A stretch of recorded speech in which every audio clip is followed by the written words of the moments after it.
My third question, Dr. Alawi, is your citizenship. From the documents you presented in terms of the number of years you've spent out of the country, is there a possibility that maybe you have another citizenship other than this, or do you have a dual citizenship as a Kenyan? Thank you.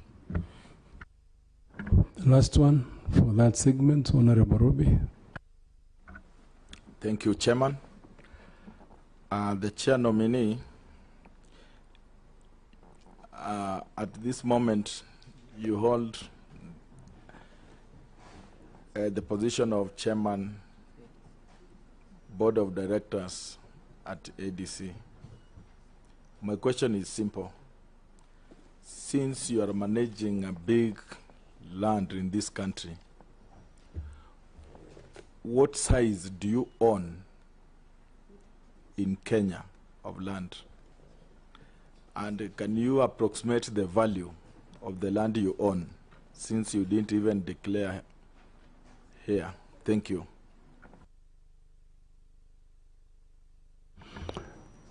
Honorable nominee, maybe you take those ones first, the three. Thank you. I think I have listed 5 questions, Chair. The first one about my declaration of wealth, that was 66 million. That is correct, and if need be, I'll be able to maybe specify where that comes from, but it is not 66. What I have in the papers is 62 million as my net worth, Chair. And so that, the other question is asked by Honorable Deco. Chair, I have heard and I'm aware. There was a question on technology, you remember? There is a question on technology. There's a question. I think you take a lot of time looking at the members of the committee instead of applying your ears to do the... Okay. Right. The question on technology, which was asked by Honorable Joses. He had 2 questions. Maybe you could just repeat. Just bear with... yes. Yeah. Chair, I had, in his introductory message, he mentioned that he's going to embrace technology. And I wanted him to be specific on which areas and specific areas.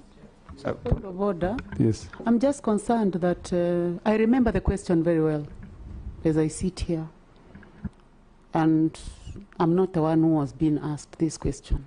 So I'm worried why the chair nominee does not remember that question, which was asked by the Honorable Joses. And I can almost repeat that question myself. And I'm not the one You know, he started by saying that he's left-handed. And it took a lot of time to learn how to use a pen. And it's so manifested that you are not very keen, Chair nominee. That's what is coming out. You're not very keen. So,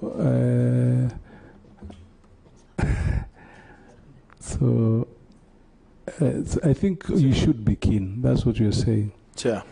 Thank you. Right? Chairman. Yes. Maybe because of the chairperson nominee here, I propose that a member ask a question and he answers before another member. Yes. Yeah, but why should you keep on bending, very procedural operations that we have agreed on, just for the sake of we are saying that you came here knowing that you are coming. It was even advertised.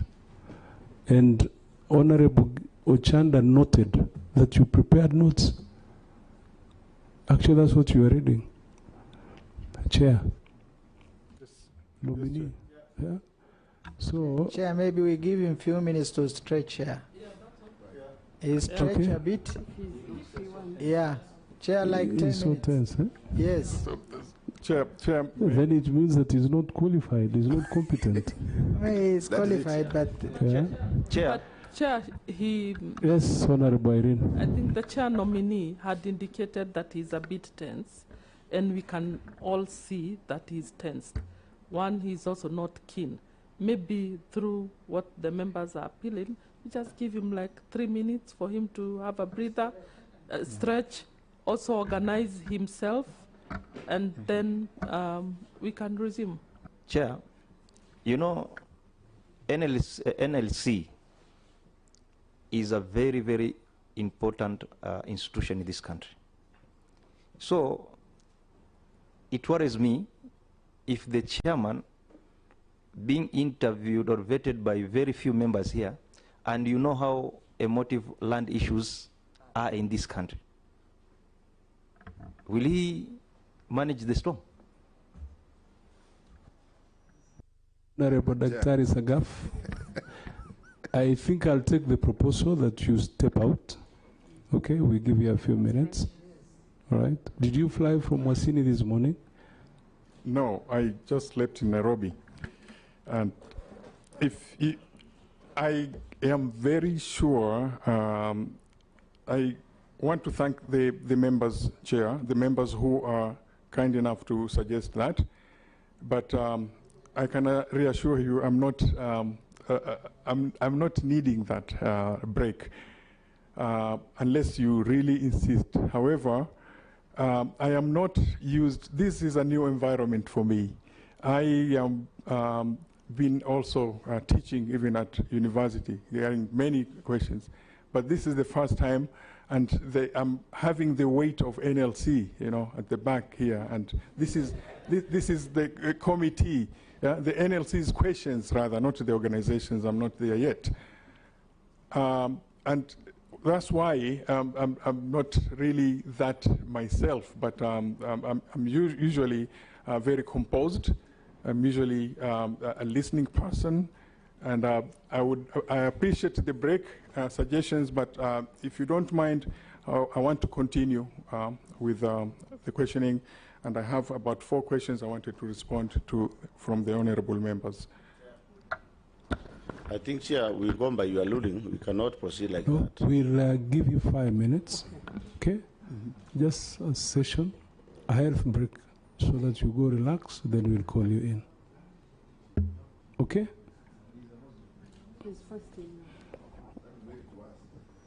Because... maybe the sugar levels are down. okay. Just 5 minutes. So I get out of the room? Yeah. Okay. But you can leave your... We still have your originals here, but you leave everything there. Just take a small break.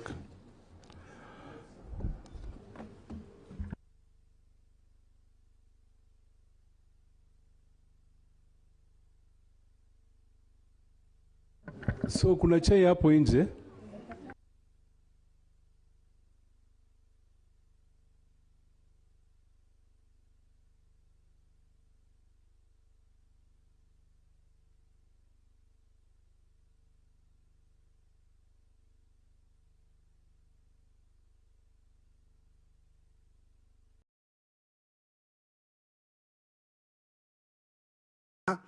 Mo komodeki lo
address the chair, because you are taking too much time looking at us.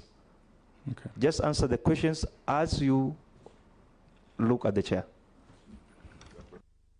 I'm guilty of that. I usually do eye contact, but sorry.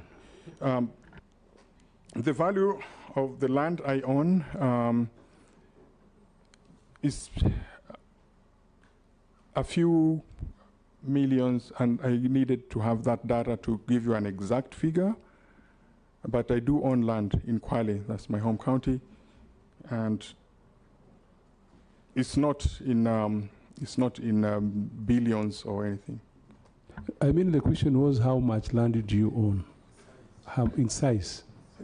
The Size. size. How many acres? Okay, it came to me as value, but in total I have about 9 or 10 acres, not more than that. In Kwale, all in Kwale. That's good enough. 10 acres. Honorable Gitari and Honorable Rachel Nyamai. Then we have engineer as the third person. Thank you, Chair. First of all, Chair, I want to be on record that I'm a surveyor by profession. I want to echo the sentiment of ISK that there was a mistake in getting these nominees because we needed an expert who is rugged. But my prayer, because we cannot stone the authority that was nominating, my prayer is that I know there are two commissioners who are exiting in December, that he'll consider us as surveyors, so that at least we bring that. Chair, because you remember we had tried to amend the act so that we could be specific on the qualification of the chairman and members. But you know what happened on 25th June? I don't want to go there, we dropped it. And I also plead with the committee that as we proceed, we can follow on those amendments so it is very clear on the people that we are getting as our commissioners. Chair, when I was listening to the nominee, he mentioned, if I got him right, that he did some adjudication, filling in the gap somewhere, because he had studied surveying at Egerton University. If I got him right, I could be wrong. I've gone through his CV to see where a mention of that he studied surveying. I was asking him to guide us to the place in the CV that indicates that he has, so that whatever he's telling us and whatever he has submitted are concurrent, because I don't want to mislead the surveyors that we have a surveyor as the chairman, while I've not seen it in the CV. Number two, Chair, there was a damning story. As much as you might not know, it is good to know. There was a damning story in a print media, and our names were in that story. What I've gathered is that those stories are normally paid for. There was a story in the media just saying the nominee either was trying to give this committee 50 million or had given 50 million, and our names were listed in that print media. I have a copy, Chair, you have a copy. I wanted the nominee to tell us whether he is aware, and maybe if he has given the 50 million, or he is intending to give out the 50 million, to who is he intending to give? And I'm a bit worried because when he says that his net worth is 66, but he wants to give 50 million, it's a contradiction here. This is a supplementary question. Back to Asini. A follow-up of what Paul Katana asked. I'm aware that there are people. First of all, Chair, I think it would be important for this committee to know the outcome of that case, because he said the case was concluded. How was it concluded? Because I'm aware there are people there. I don't want to call them squatters. People with allotment letters are there, say for about 100 acres. And when we have allotment letters, it must boil back to NLC. So he is not off the hook about Wasini, because the people are holding the allotment letters, and they must go back to the commission if those letters are legit. How will he handle and escape from conflict of interest? And he said that he knows how to handle conflict of interest. I would like to know how conflict of interest is handled, because I think it is you accuse yourself for that hearing or something, but maybe he has another way that he can educate this committee on how to handle conflict of interest. I'll stop there, Chair, for now. Thank you. You heard his Honorable Gitari. He has filled those questions. Just make sure that they're noted. Honorable Rachel. Thank you, Chair. So did you say we go one by one? Okay. One, okay. Then you proceed. I thank you, Chair, and the committee for that adjustment. I'll be able to handle one-on-one very nicely. Thank you. So the first question I noted that I need to respond is whether or not I'm a surveyor. And I did take survey classes in Egerton, and I have my full transcripts here already deposited with the committee secretariat. The work that I was doing was really forced by the World Bank grant that made us to do training every week.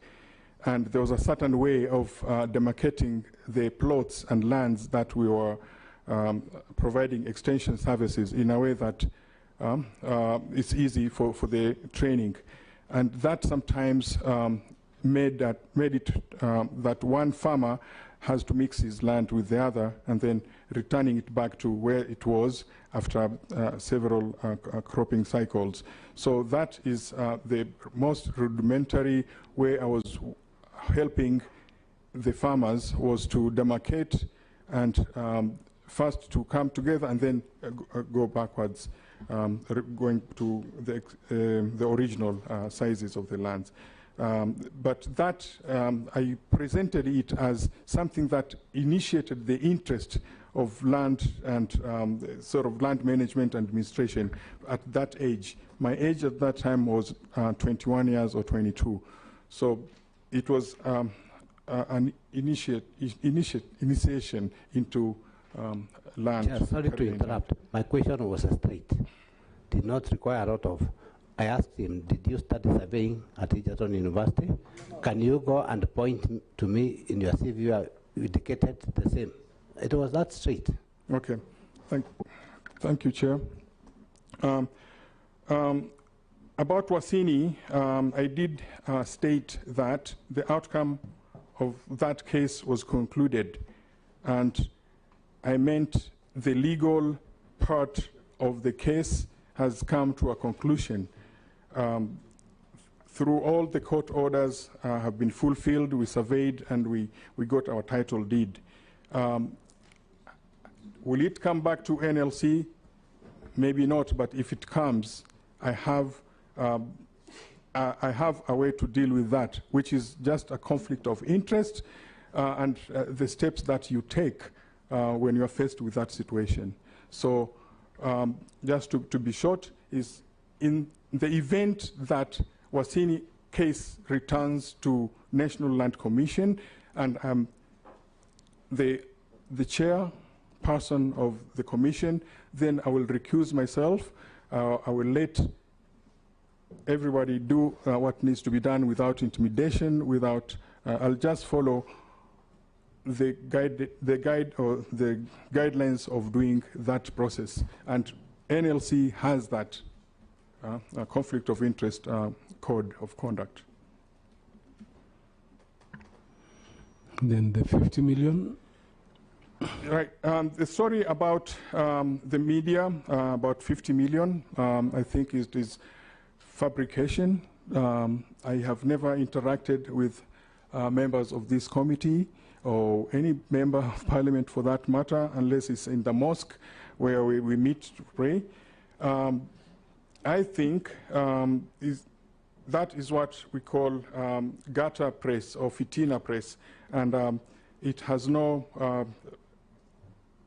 I wasn't worried when I see that, because it isn't something that I have ever done in my life to bribe, and I'm sure I don't have 50 million with me.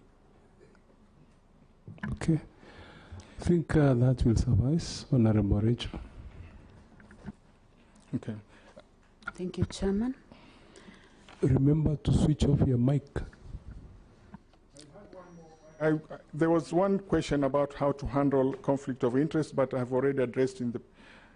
If you allow me, I can. No, you did it. You said you'll recuse yourself, and there are procedures to do that. Honorable Nyamai.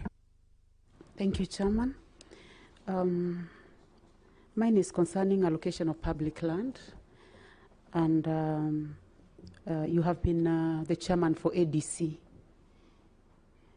Would you like to give an example to this committee on a matter of public land that is extremely important that you sorted out when you are in ADC for this country? Because this is what you are going to face every day.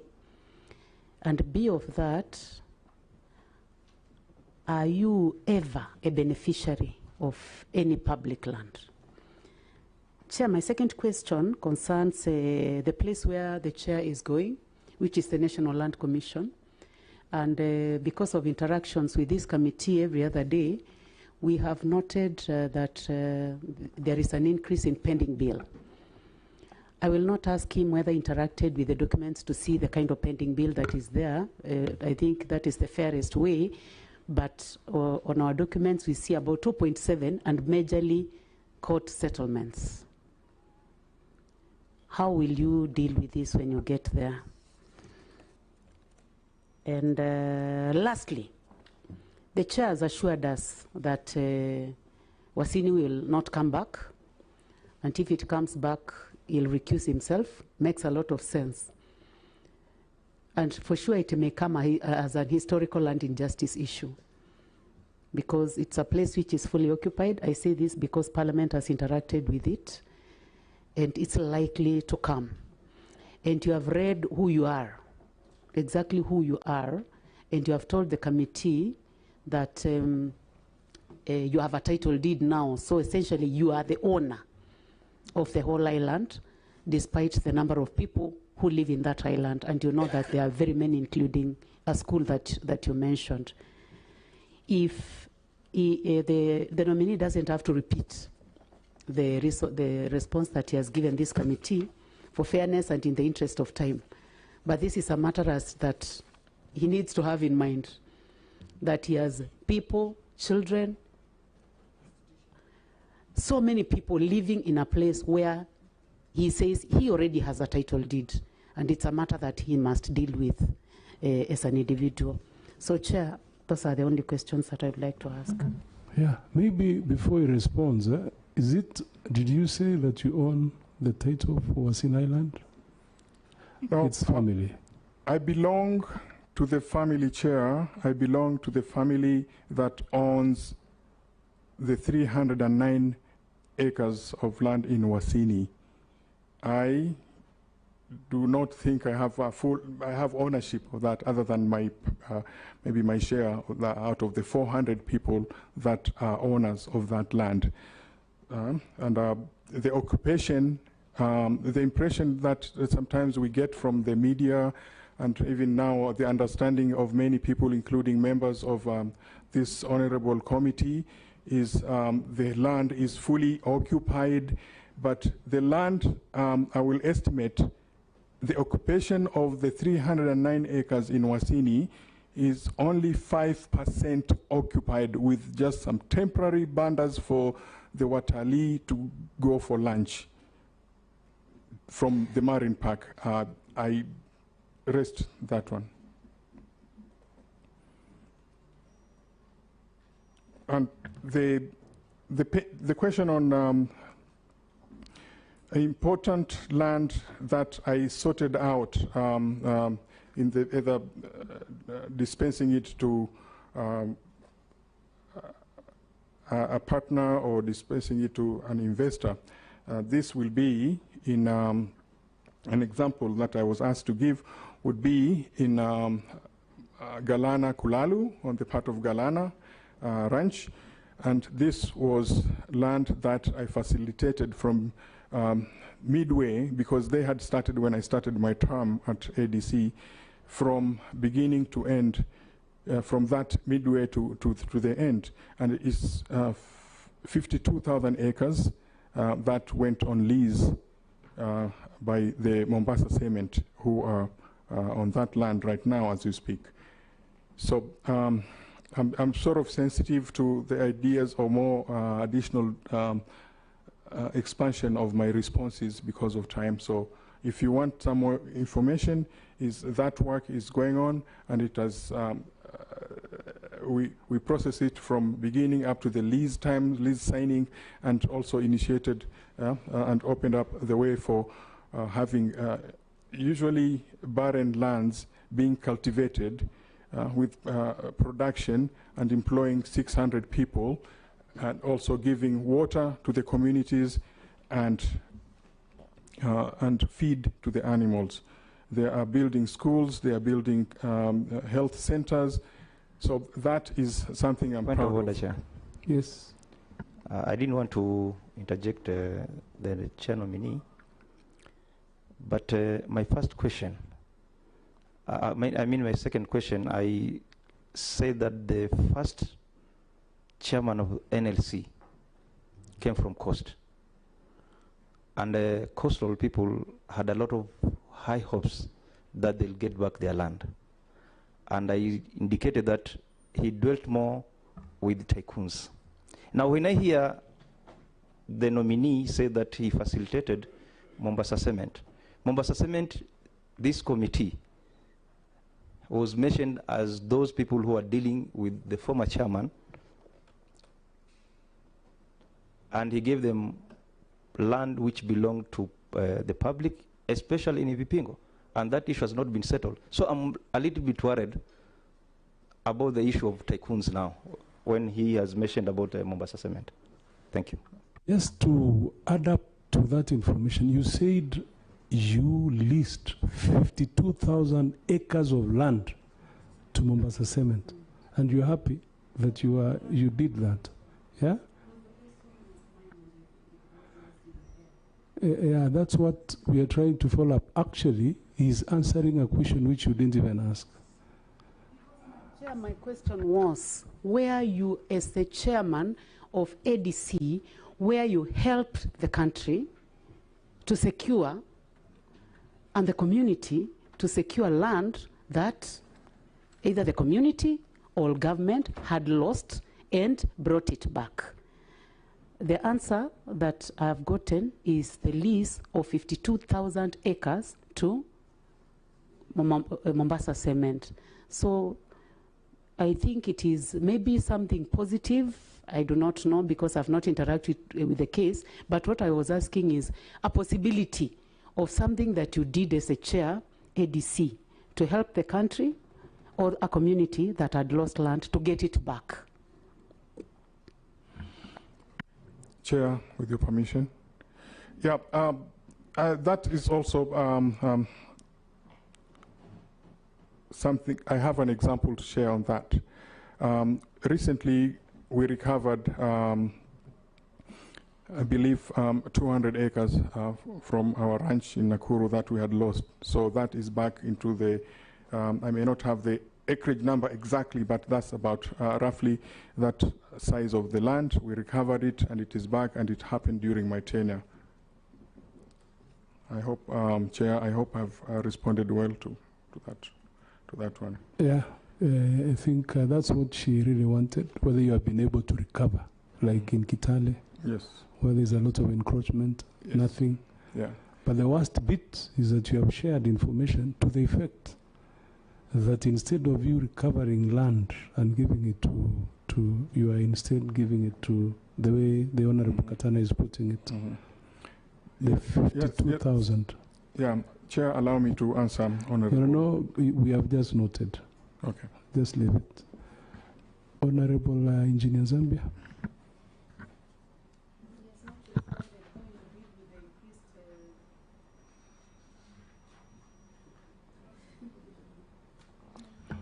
Thank you.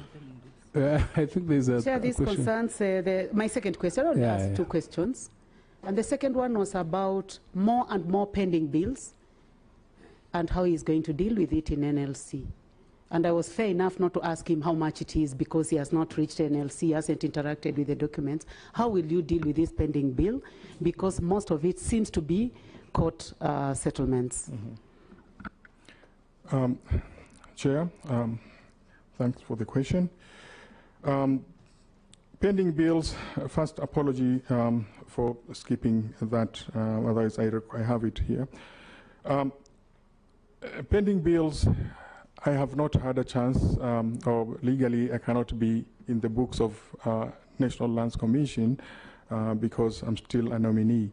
However, that is something I'm really aware from their exit report, which is clearly indicating that there's a lot of pending bills. Now, they have to be some structures.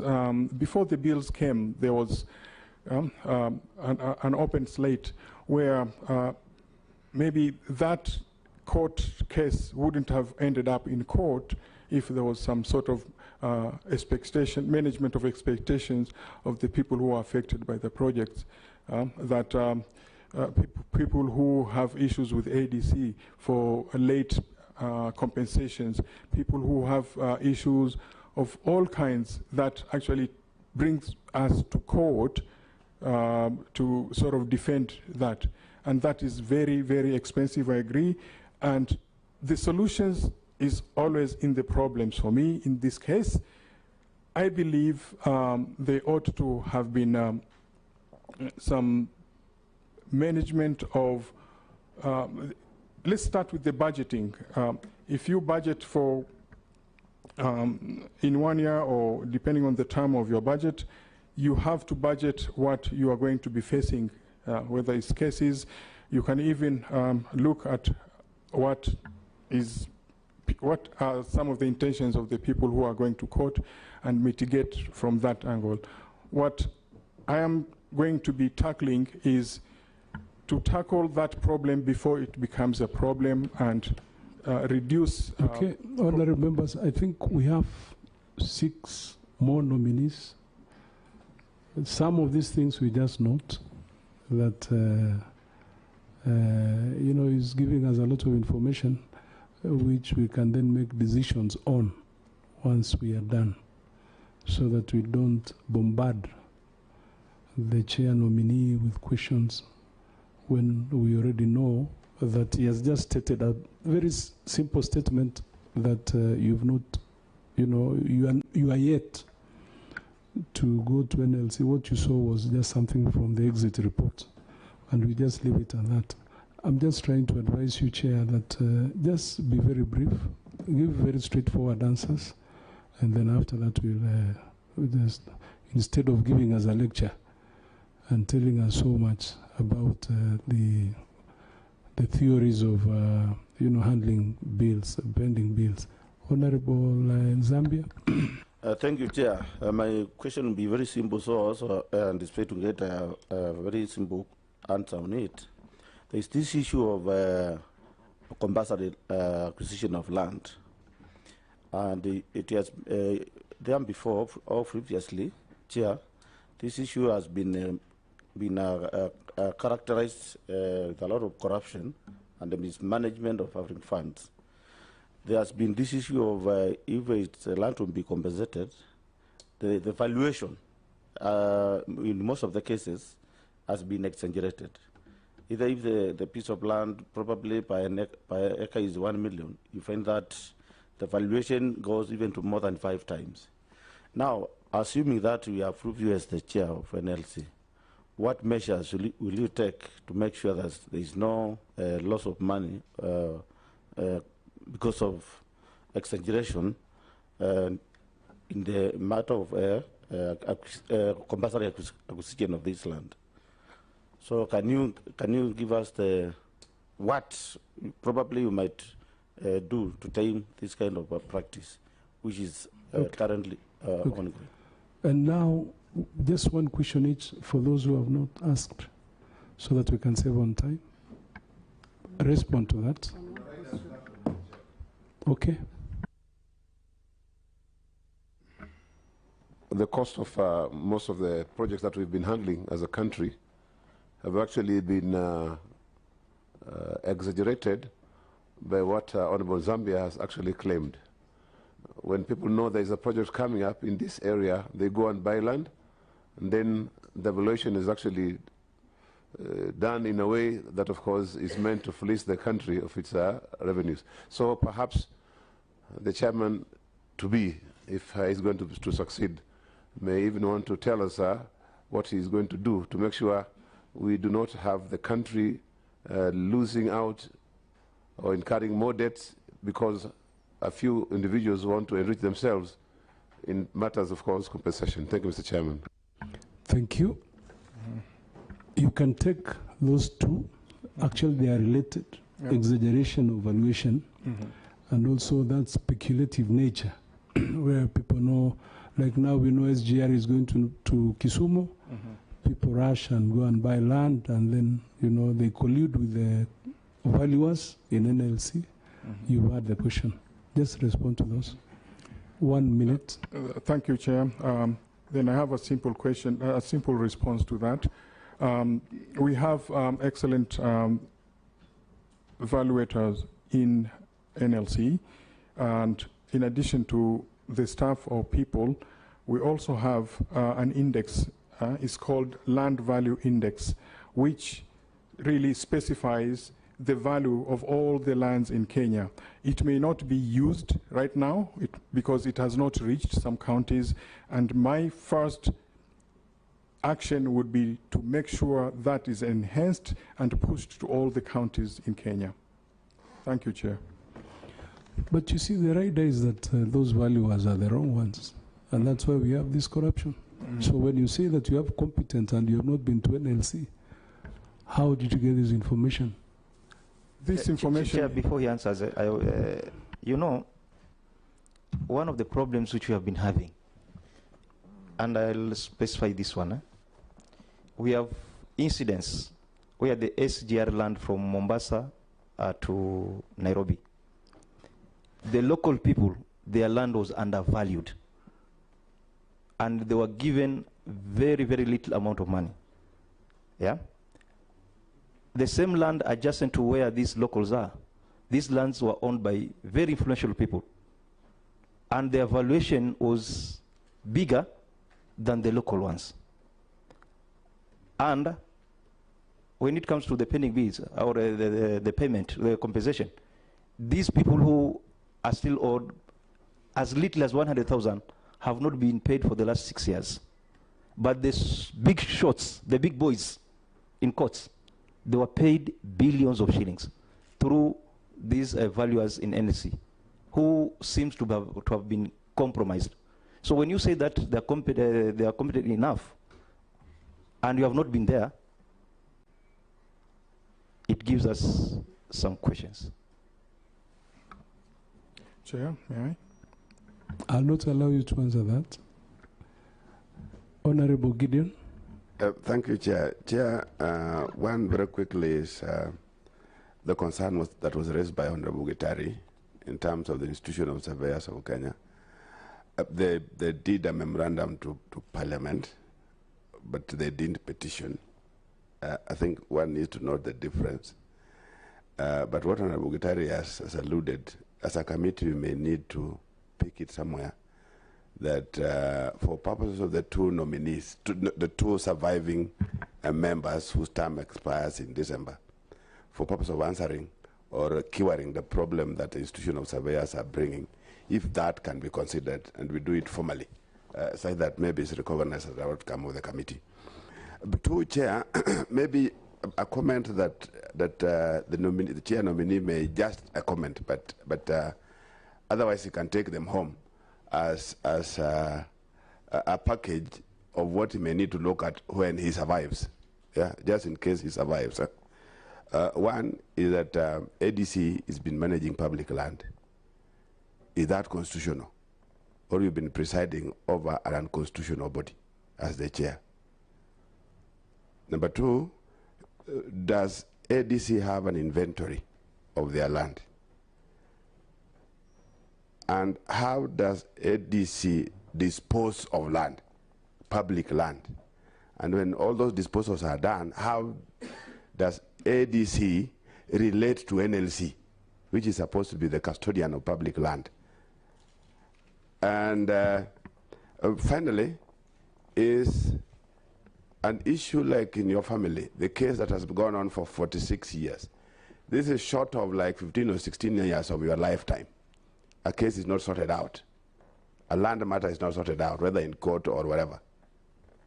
You as supposedly a chair of the commission, what will you want to look at, say that some of these things are disposed of in a manner that is short and makes economic sense, than holding on land for 46 years when you can have some valuable use for the same land? Thanks, Chair. Irene, lastly. Thank you, Chair. Mine are two questions. One related to your experience and your CV according to what you gave us or read out to us. And my point is, I can see you are very passionate about Galana Kulalu and the achievements that you did. Just to highlight for us, one great achievement that you participated personally and the impact that it gave to the common mwananchi or the farmer.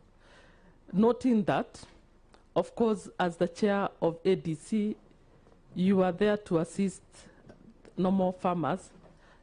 And I just want you to highlight for us that one key achievement that you did. Secondly, you are now coming to be the chair of NLC. It is also important to understand from you whether you had maybe researched or you know the role that you're coming to take up. And of course, the Constitution, Article 67(1) has established NLC as one of independent constitutional commission. I want you to highlight to us just maybe one or two functions that you are going to undertake as an NLC chair. Of course, guided by the Article 67(2) and the NLC Land Act 2014. Nominee. Thank you, Chair. I'll start with the first set of questions, which was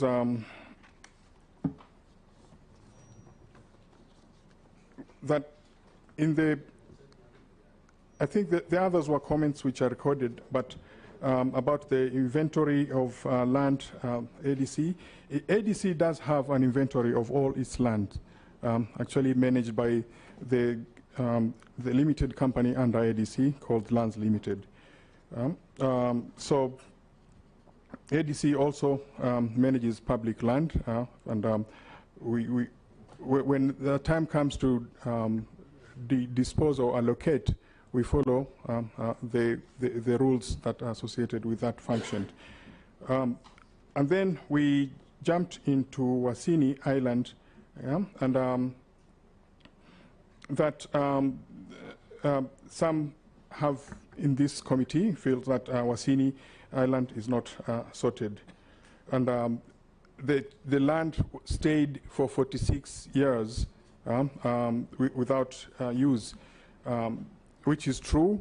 but we had no control to change that because the land was subdivided. Our 300 acres was subdivided into 100 mini plots. So at that time, before the judgment, it was really owned by who had the title deeds.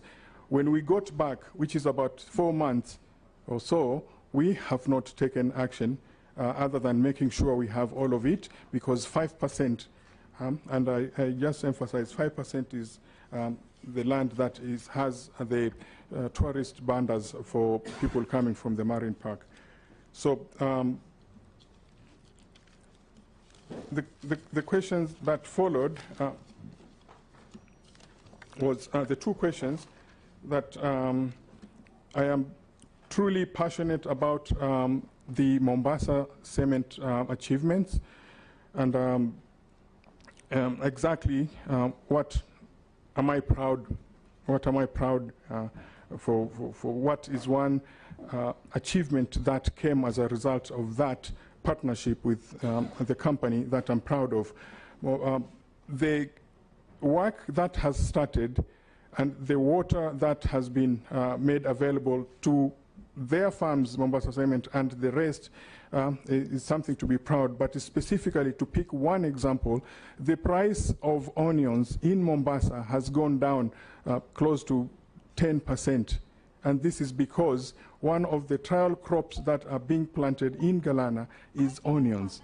So that I am proud of, because my background, I may not be someone who really checks on the price of onions today, but my background is 1 cent, 2 cents removed from a price of some food item is an achievement, and I am proud of that.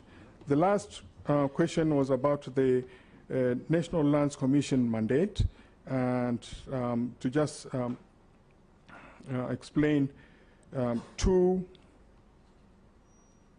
that I will tackle with, or two that I will ride on, so that to move from where we are to the next.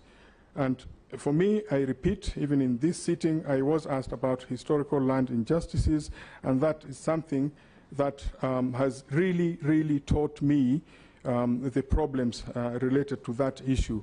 So to me, that is among the very first of the NLC mandate that I will follow up in terms of resolving the backlog of the cases, in terms of looking for extra funding to do that, and actually practical questions or practical situations or problems that I can solve to make sure cases or claims related to HLI, historical land injustices, move forward and with a speed that is deserving.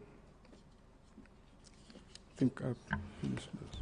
So, thank you for that. We have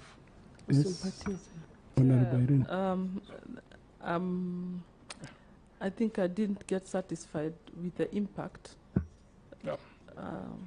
But because of time, let me just keep it. Okay. Thank you for being magnanimous, Honorable Vice Chair. Thank you, Chair. Bana Nominee Chair, one of the core mandates that Irene just asked that you did not mention is historical injustice in NLC. My question, from where you sit and from the time you have been nominated for this position, when you look at this country, which part of this country and to what extent do you think people are going through on historical injustices? That is one. Number two,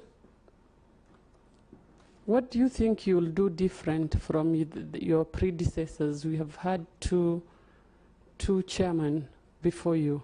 What do you think you'll do different? And Chair, lastly, this is a point of information. Last time we visited the DC office, me and Mheshimiwa Ali Wario, the committee together with Mheshimiwa Rachel and Gitari, we were not pleased what we saw. We met two officers who purported to be managers at the same time.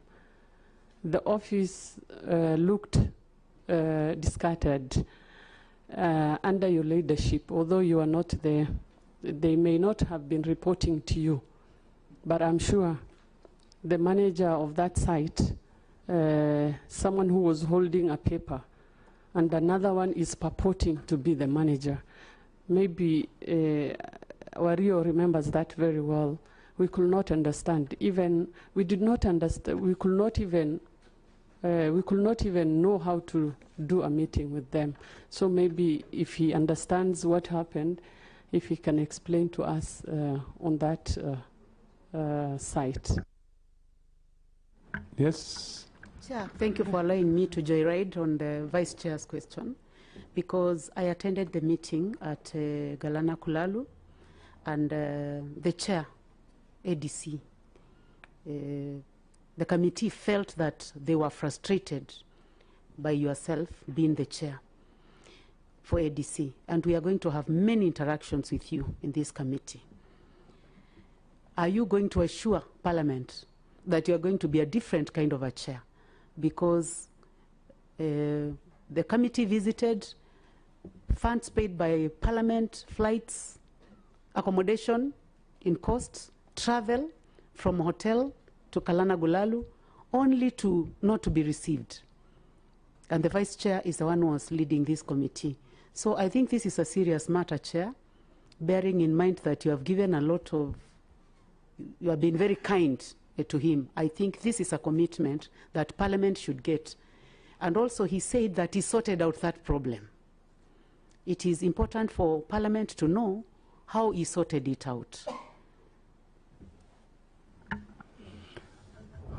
Chair nominee. I'll start from the last question, and I want to verify that the people who did not attend the invite from the Lands Committee, who didn't show up, is what I reportedly said I sorted out. Then, if that is the case, I meant when it was explained to me that the two officials from ADC didn't show up, I went to them because I am in charge of their work too. And they had a very clear explanation that they did not go because of communication, but they have come to the Lands Committee and resolved the problem. Once that was reported to me, I took it, this is something that here there was a problem with two officials, here there's a solution that they go. Honorable Chair, point of order. Rachel first, yeah. You can check with, with our records. On that day, the chair, who is the vice chair seated next to you, ordered, and this is a house of records, because whatever we discussed on that day was also recorded by our Hansard, whether the information that the committee needed on that day, whether it was ever given. And I'm saying that it's not something that maybe he can correct on the spot, but it is to give assurance that things will be taken more seriously, and that that matter also needs to be revisited by our secretariat to check whether what the nominee is saying, it is true that it was handled. Because Parliament is paid for by taxpayers' money, and it is expensive to fly members of Parliament to Mombasa for important business, actually to all the way to Malindi, for the purpose of dealing with a land issue or even a community issue and not get any answers, Honorable Chair. I was just joyriding on the Vice Chair's question. I think it's just a confirmation. They never did what the Chair, the nominee, is saying. I've confirmed from the clerks, unless they are going to do it in future. But the angle that question was taking is giving a commitment that it's not going to be repeated now that you're coming to NLC, if you'll come, if the House approves, if the committee approves, whether we are going to be treated the same, you know, that's the kind of commitment which was being sought. But you can just respond to all those questions plus that one. Just giving an undertaking. So, Chair, what you're saying is I cannot, do I need... You respond to the questions, you proceed. Thank you.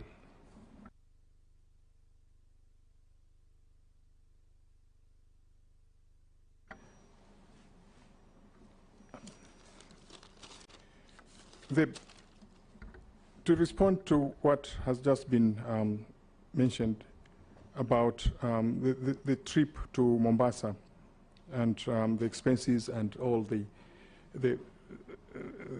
reaction from our ADC, I think I have given the committee chair, I've given the committee what I know as the chair in this situation. Okay. Yeah. You see, under normal circumstances, we as Parliament would communicate to an organization of our intended visit to maybe a certain place, and if there are no hitches, then there are no communications to the effect that you are not going to be available. It is assumed that you will be available. So this is exactly what we are talking about.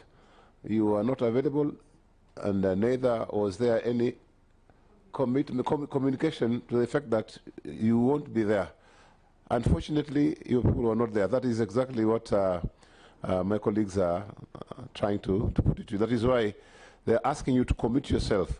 If you be picked as the chair of NLC, how are you going to treat, matters about parliamentary committees? Thank you. Yeah. Thank you. Through the chair, looking at what happened and what was reported, that is passed, but in the event that this committee approves my nomination and I go to ADC, this is some of the tools that, or package, or some actions that have taken place, and how we address the future is to actually have very strict adherence to our partners.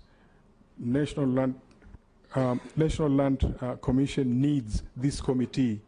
Yeah? I am sure we'll be working throughout together until your end of tenure.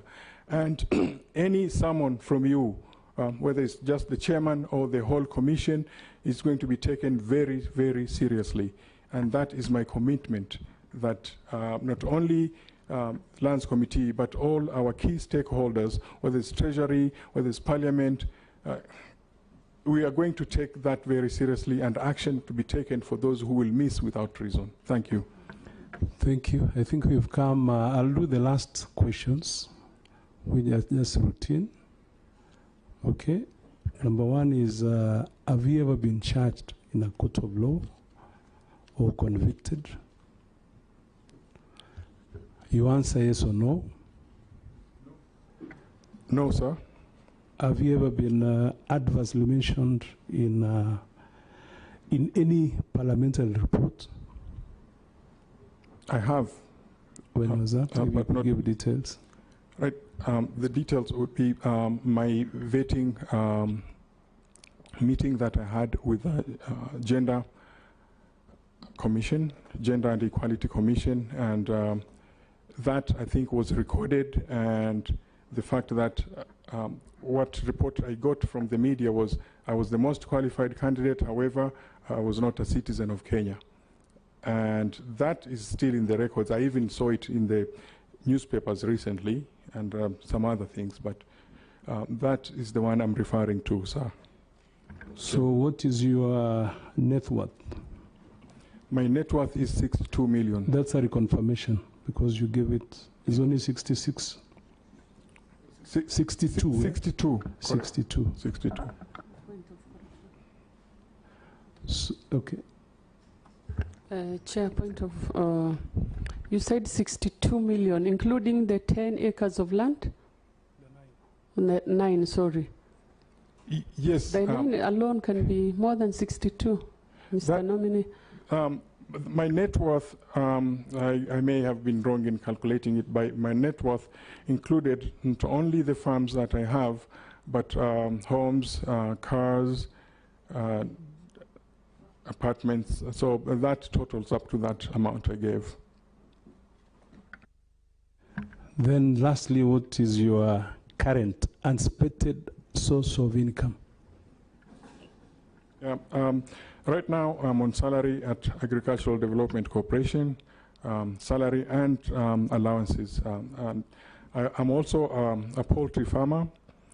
That is my second source of income and nothing else. So I think on behalf of the members of this committee, we want to thank you so much for the engagement. We will do the report and subject it to the full House to make a decision whether they approve your candidature or your nomination or not. So that is something which will be done maybe before the end of this week. So we really want to wish you the very best. You are now discharged. You pick your originals. Thank you, Chair. The original documents, and make sure that they are all. Thank you. We wish you well. Thank you, Chair. All right.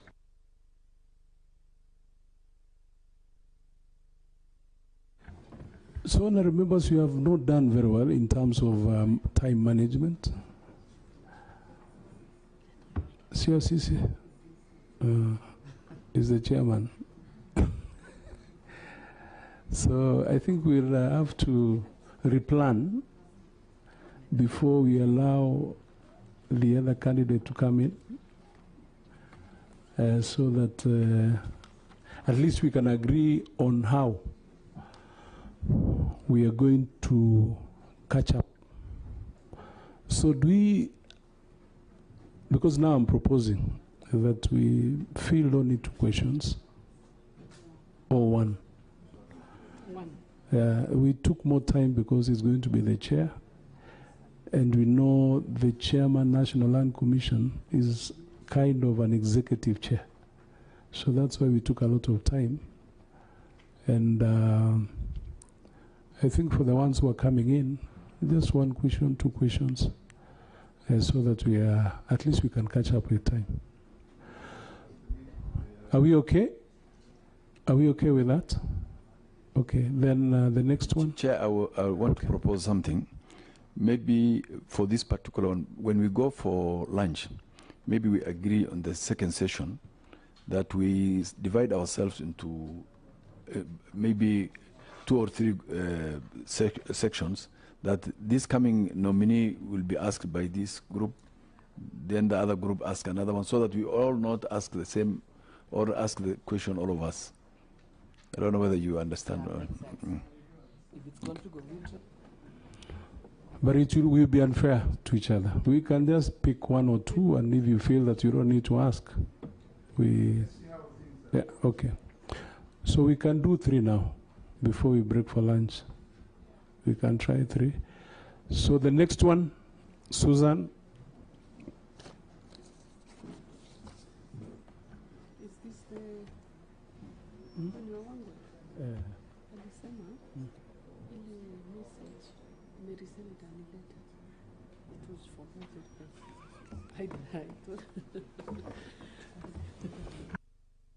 So we'll try to be very brief and focused and to the point. Susan? Susan.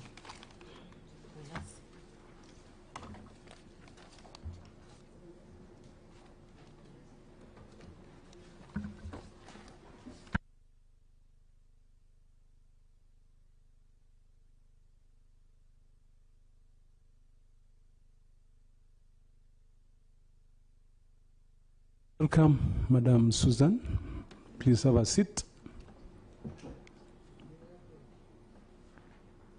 Just feel free, relax, and then you hand over your original documents plus the ID card to our staff. They have already been done. So we'll just have some engagement in a way of vetting you for the suitability for appointment to the National Land Commission. We will start with the introduction. We'll introduce ourselves, the members of the committee. Then after that, you'll introduce yourself in a way that we're going to guide you. I can see you've come with a very big delegation. These are your people. So you relax. Okay, so we prayed, so we'll do the introduction.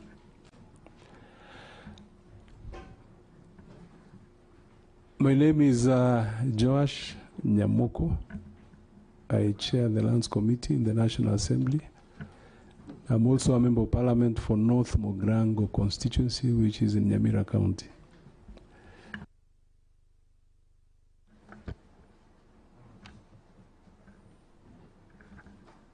You ready, Susan? My name is Fatuma Jeho, County MP Wajir, and the Vice Chair to this committee.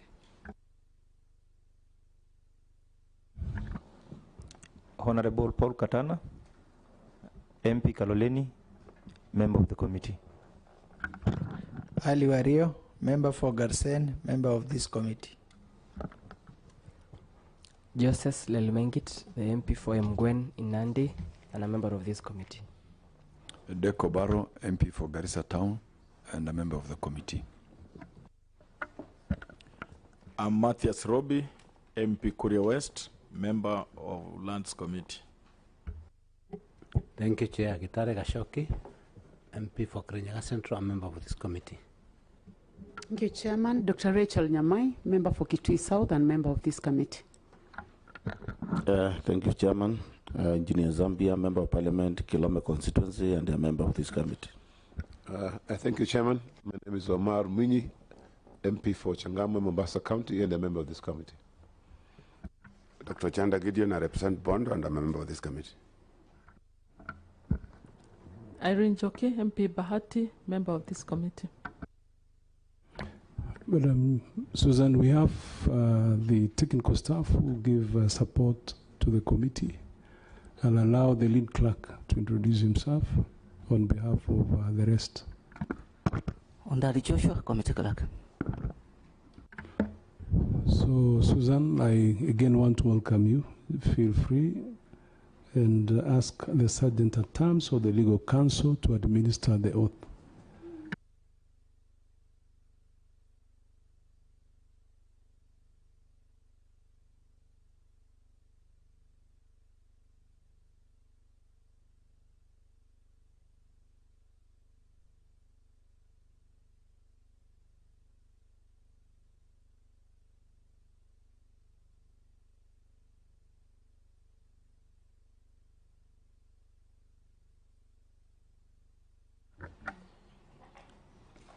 I, Susan Hakasa Oyatsi, do swear that the information I shall give before this committee on the matter under its consideration shall be the truth, the whole truth, and nothing but the truth.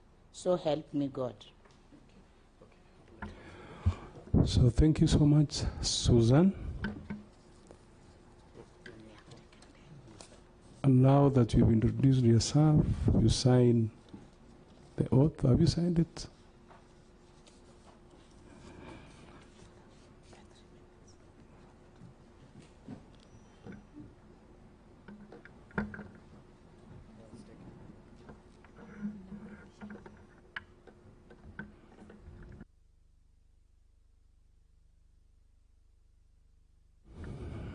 So I'll invite you and request that you introduce yourself.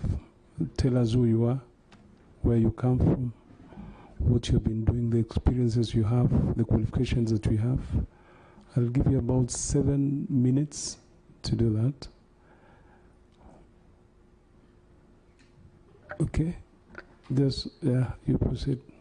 Thank you, Chair and members of the committee, for giving me this opportunity. My names are FCPA Susan Oyatsi. I have been the advisor, finance for head of public service, and my contract has ended 28th of February I was born in a village called Luhoho. I started school in a village school called Maturu in 1973. And I remember vividly, chair and the committee carrying cow dung every Friday to smear so that we minimize the fleas that cause jiggers in my village. And I'm happy to report when I went back, there's now a gorofa in that school, courtesy of my current MP, Anabwera. I really thank him for that. If this committee approves, I will work with him.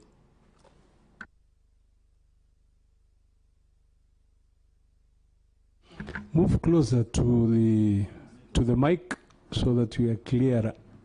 No, just move the chair close to the mic, or you move the mic closer to you. I think, Chair, let me allow her to.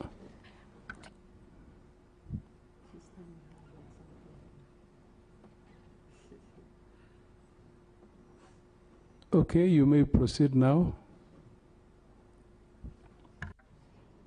I thank you that, Chair. So I grew up in that village. I lost my mother at a very tender age, and quite a number of villagers came to help in my elder brother in bringing me up. So in primary schools, I went to many primary schools, even in Trans Nzoia.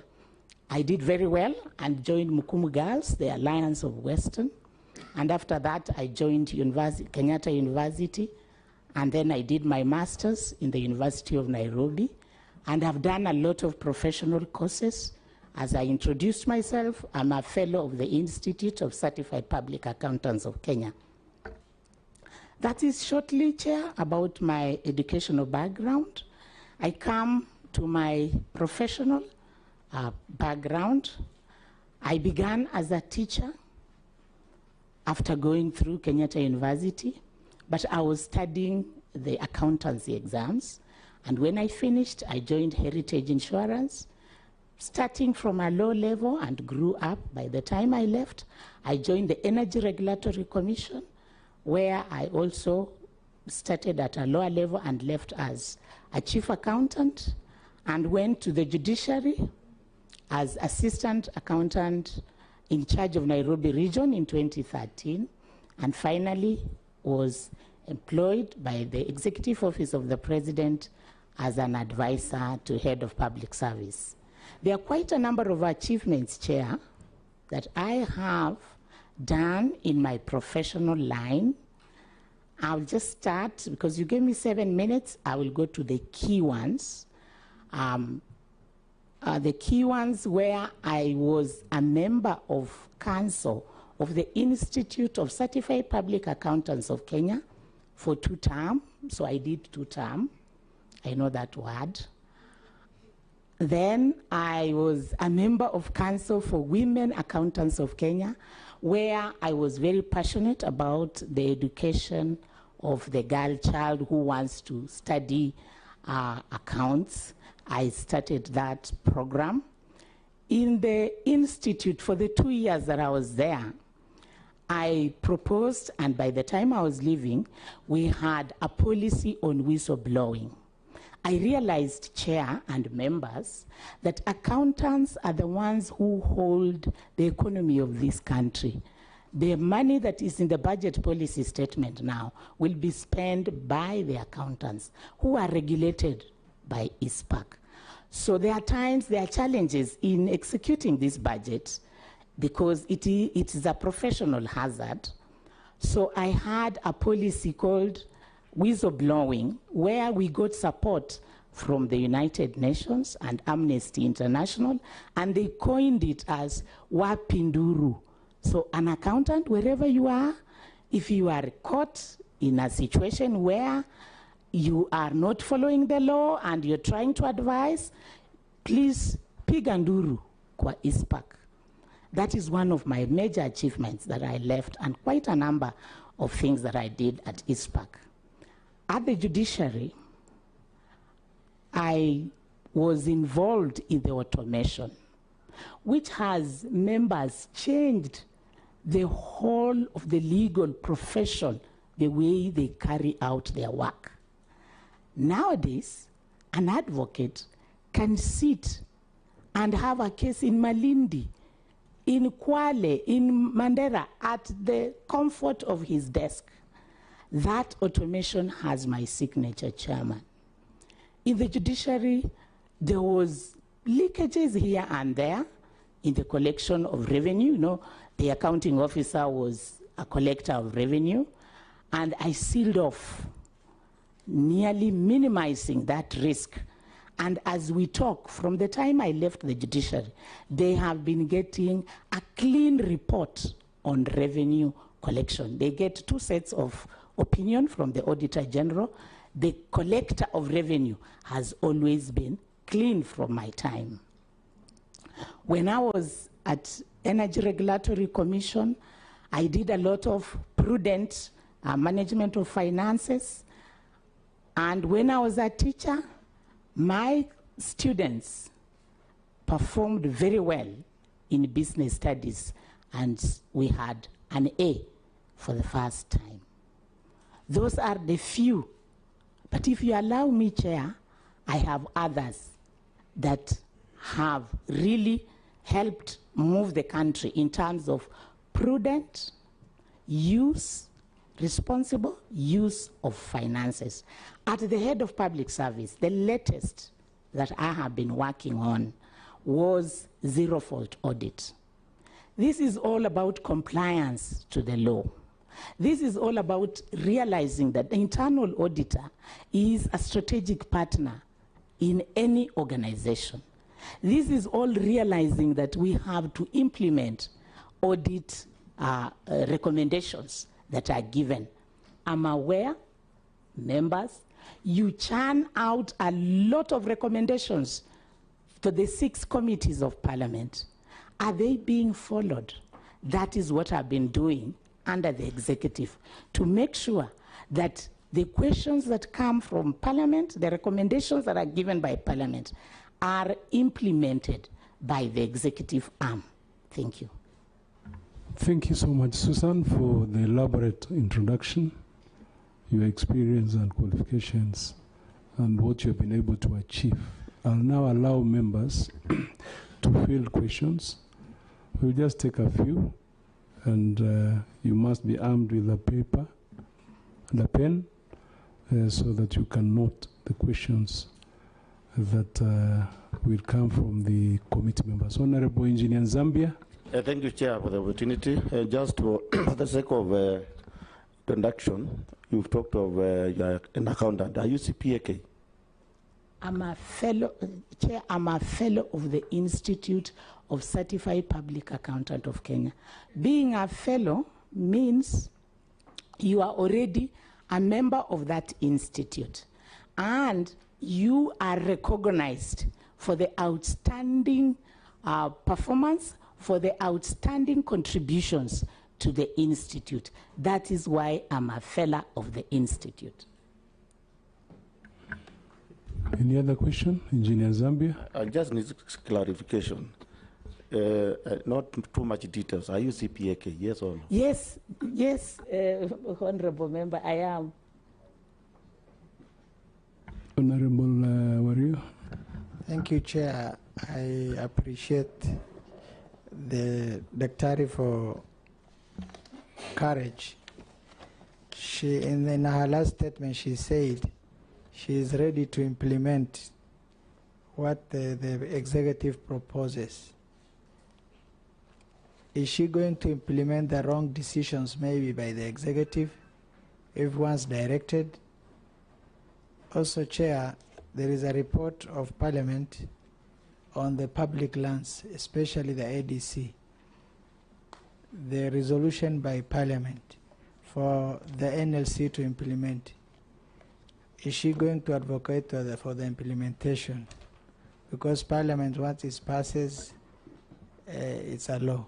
So are you going to implement what Parliament approves on behalf of the people of Kenya? Thank you. We'll just take a few, and then you'll respond. Is Honorable Ashaka Wario. Okay. So that question is from him. Madam Irene, Honorable Irene Bahati. Thank you, Chair. And I must admit that I am proud of the nominee for that achievement of being a fellow and being a lady. Of course, I'm also very proud of her. But I have two questions. One, somewhere I have seen that you had sued your employer. I don't know whether I am wrong, but I've seen somewhere that you had sued your employer. While you were suing your employer, you had not realized that your contract had expired, so that you could take mitigation, you could do mitigation measures before. And secondly, relating to your assignment that you are going to get at NLC, there are so many irregular allocations of land, which of course belong to the public. But I don't know whether you'd be in a position right now to highlight to us what role will you play, especially because I have heard from your CV that you came up with a slogan, Piganduru. At some point I was actually confused because I know one person who says Piganduru, but I think you are very conversant with that. So how will you Piganduru here in NLC? Will you switch off your mic and Madam Susan, Dr. Gideon Chanda? Thanks, Chair. Just a general short comment on how judiciary has been handling land matters.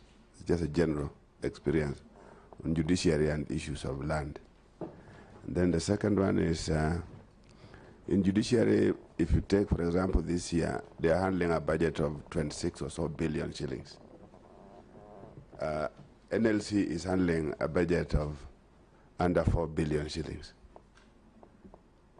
How will you look at that in relation to your performance? I'm mentioning their names so that you don't lose the question. Thank you, Chair. Okay, Honorable Katana. Thank you, Chair. Madam Nominee, you have painted a very good picture on your achievement at the judiciary. But Kenyans are still suffering within the judiciary, that they're not getting justice. Their cases have taken too long to be concluded. And to an extent, it is who, because I'm giving you an example in my area, Kilifi. A lot of our people, when it comes to matters of land, when they go to court, they always lose their cases against some very influential people who tend to grab their land. Now that you have been nominated to NLC, how will you address these issues concerning land within the judiciary and NLC? Because NLC also has been accused that has been dealing with influential people vis-a-vis the locals. So a lot of land has been lost to who is who in this country against very local people, the individuals. How do you intend also to address the issue of squatters in this country? Thank you. You can first take those ones, then we'll go to the second round. Thank you, Chair. Honorable asked me about implementation of parliamentary recommendations. That is actually what I have been doing to make sure that the executive implements those recommendations. You realize the Auditor General has been churning out quite a number of issues. Then they come to Parliament, they are deliberated, and they lie there in the shelves. But my work has been to bring up to the executive that this was a recommendation by Parliament. If the recommendation was, for example, recover from Susan, has the accounting officer recovered from Susan. And letters have been going round. If the recommendations were the person to be surcharged, so that is taking place, and that is changing the behavior of how parliamentarian recommendations are being looked at. That is being appreciated now as we talk. Suing my employer, yes. Madam Mheshimiwa, I did, and allow me to tell the members that I won the case, but they appealed, and we have done the submissions.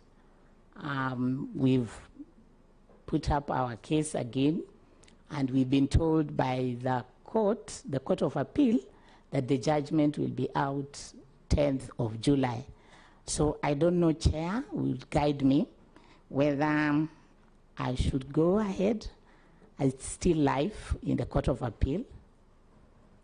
It was just a confirmation that you sued your employer, and you have confirmed. You may proceed to other matters now that that is alive. Thank you, Chair. The judiciary and land matters, Honorable Member, it is true, the land judges are quite busy.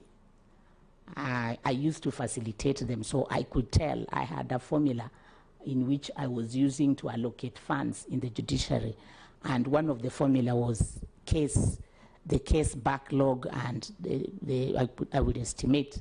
I had a formula that I was using. And yes, the land judges had a lot of cases.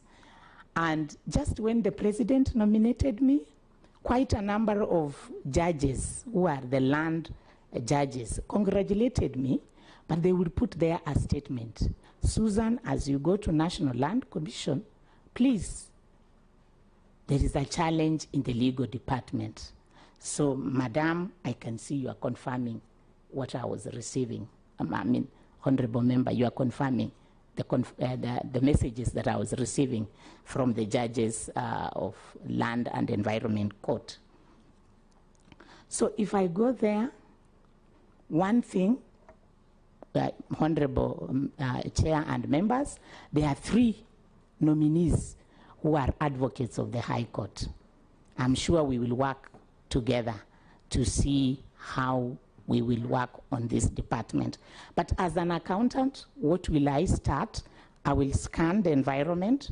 I will use my accounting techniques to evaluate the cases.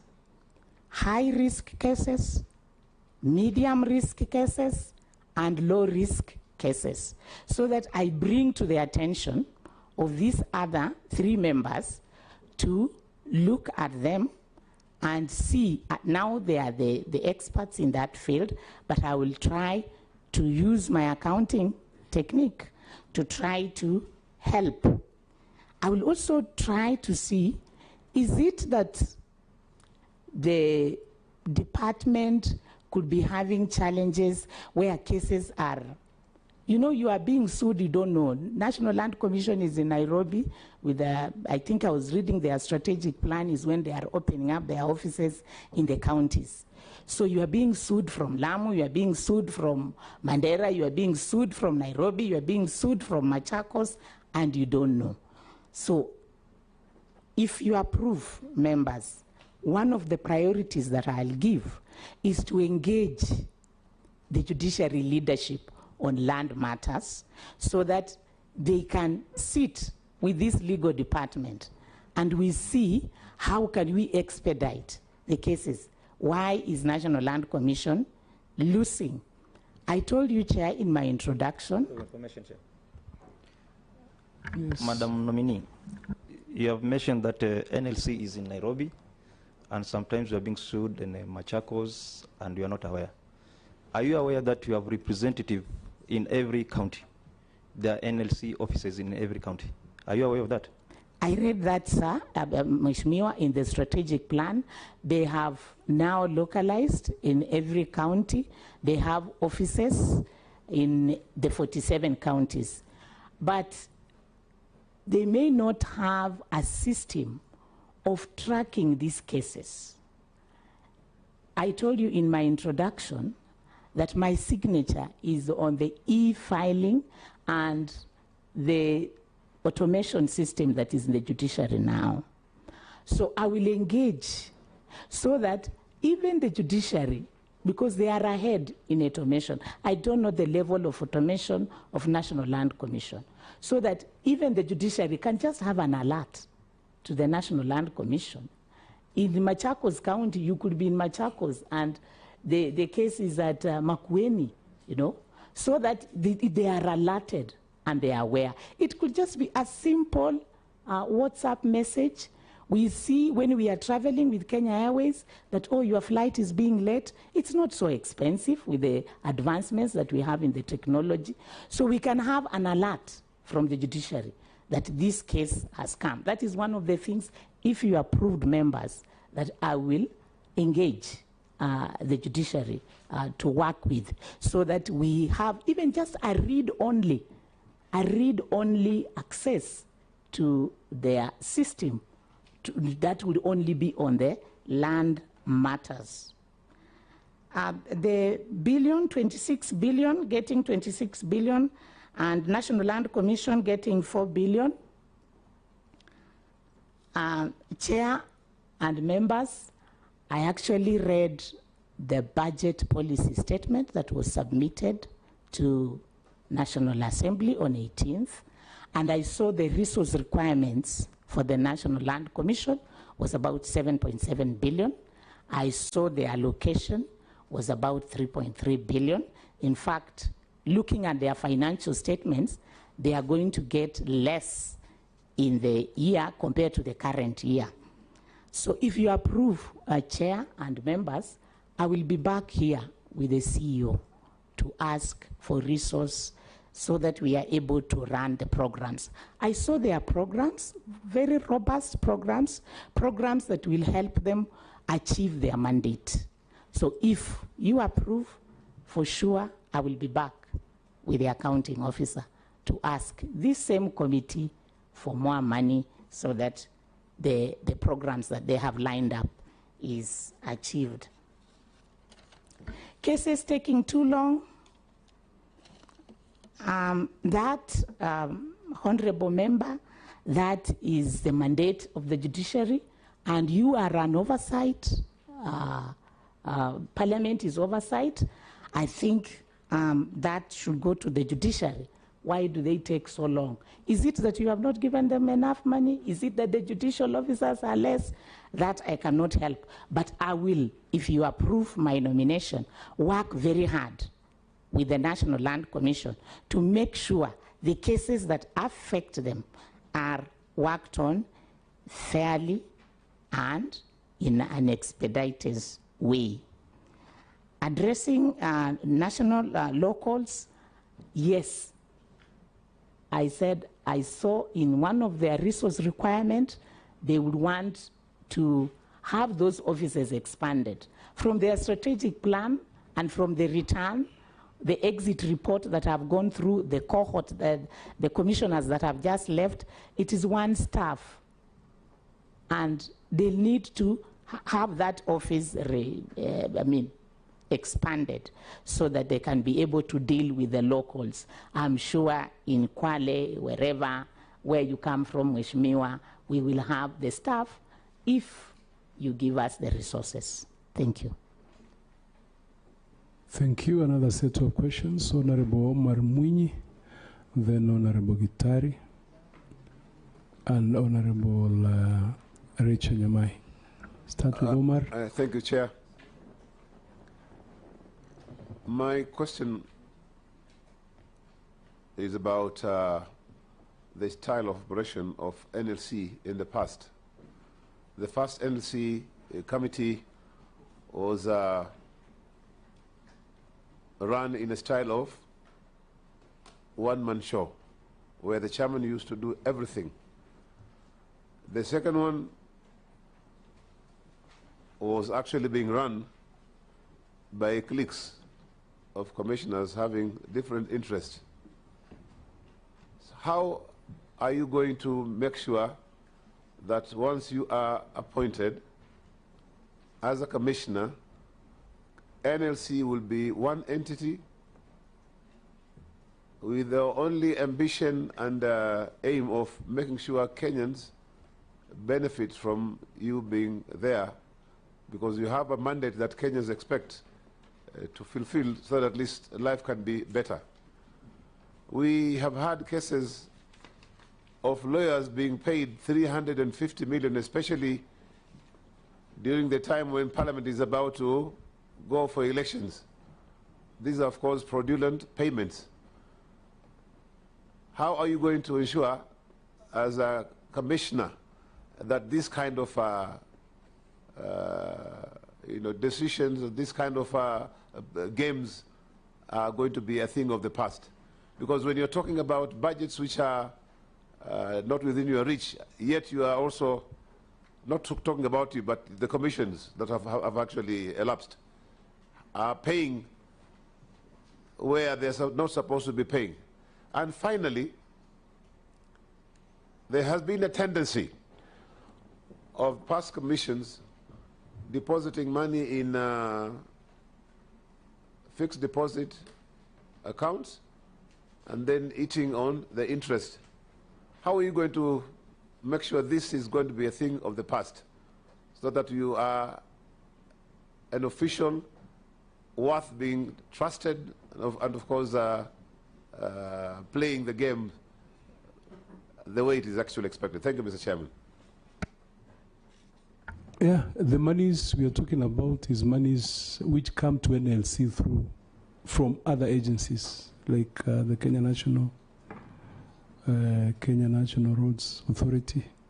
Okay, those monies for payment of people affected by the project. So that's the money is referring to. Honorable Gitari. Thank you, Chair. Let me first of all say I'm impressed by the nominee, Chair, because at least she knows her history. It's not written. She was getting it from her head, and having been a teacher. Then she also confirms to me that she's a two-term. So in this lane, I'm happy with her. However, there are two things, clarification I wanted to get from her. One, Chair, about the affordable houses. Chair, there are allegations that the affordable housing program relies significantly on public land parcels in urban centers. I want to know, in your view, what is the role of NLC in verifying the legality of land identified for affordable housing, and how should it ensure compliance with Article 16, 62, and 60 of the Constitution before such allocation? Chair, as I've said, I belong to Institution of Surveyors of Kenya. I'm a surveyor by profession, and we've gotten a memorandum from ISK. And ISK are saying that the 7 nominees, none of them is from the landed profession. I would like to get your wisdom on how do we navigate through that, now that among the 7 nominees, including the chair, we don't have anybody who is a land surveyor, we don't have anybody who is in evaluation and quantity surveying, and how do you think you navigate through the murky waters, bearing in mind this is a landed profession commission to a larger extent? Madam Rachel. Thank you. Thank you, Chairman. First of all, Chair, I would like to say that I feel much better compared to how I felt in the morning. And I think that has been explained very well by my colleague seated on my left. And it's good Madam when Susan, women switch off your mic. And it's good when women make it to the hot seat and are able to communicate. Chair, I would like to ask the nominee that you know that you got one more year after your 2 term in your position. And you won, it's your right. But generally, how do you feel about it? You don't have to tell us about the judgment in court, but how do you feel about it as a person, as a professional, that you knew that your term had extended and you sat for 12 months, you earned? How do you feel? Number 2, you are going to an institution of colleagues, and it's quite a collegial body of commissioners. And you are quite outspoken, and you know your rights, as it were, looking at your history. And you may have problems with your colleagues. Will you do the same? Take them to court and make sure you win? Number 3, there are disagreements normally between National Land Commission and the Ministry of Lands and Physical Planning because their roles are quite intertwined.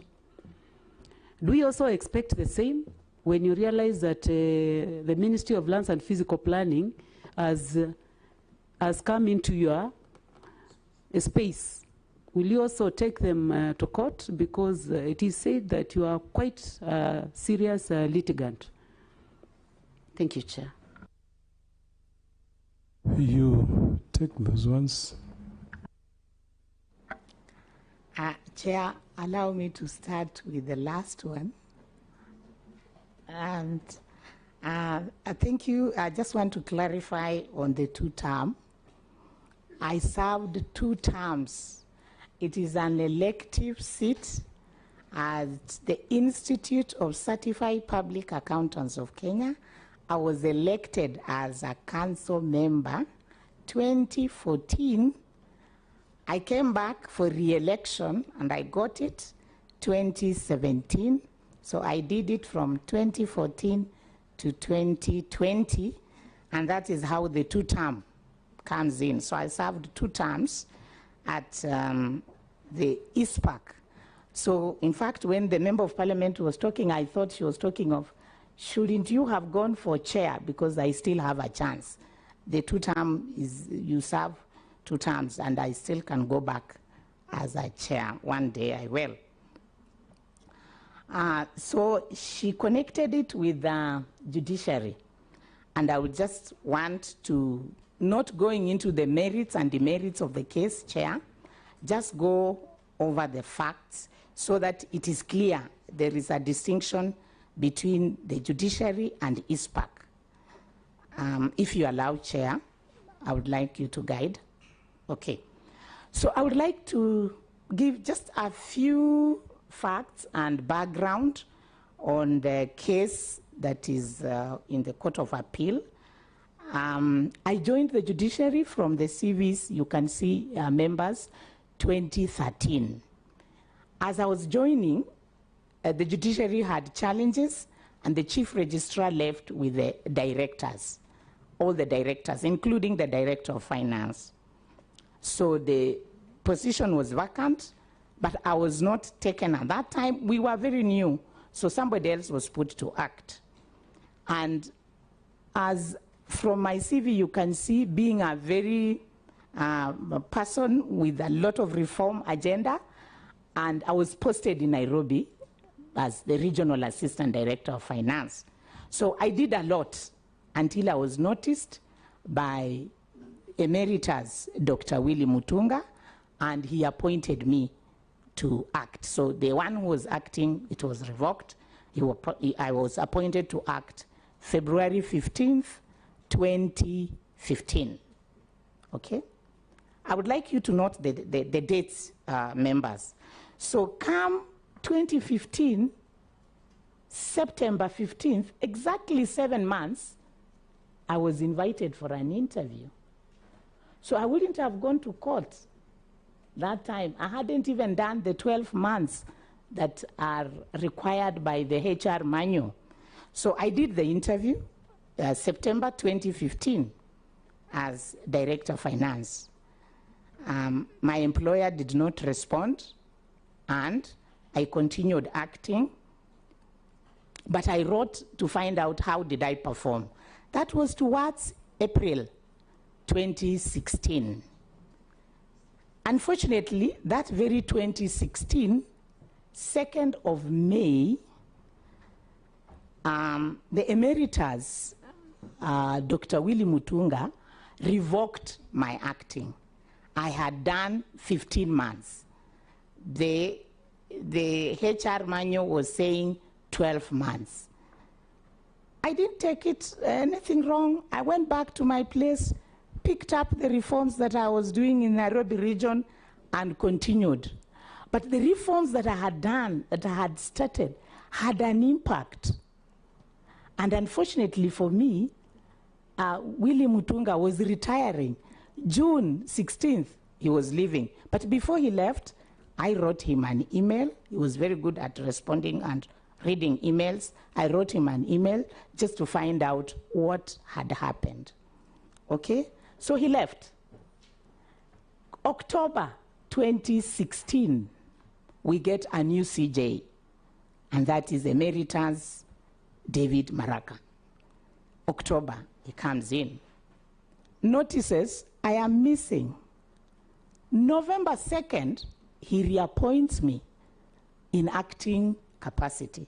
Of course, he could not appoint me in a substantive. There's a process that the manual has put. So he appoints me again in acting capacity. And at that time, in 2016, we have gotten funding, judiciary has gotten funding from the World Bank to make its HR instrument or to make its organization structure so that it can work optimally. I'm sure, Honorable Member, when the one who was asking about the backlog, when the organization structure for the judiciary is now at optimum level, the ratio of cases to judges, it will be a game changer, it will be different. So you can see they are recruiting every now and then. They are following that organization structure. So I could not, Madam, Mheshimiwa, go to court at that time, because the report was launched in 2018.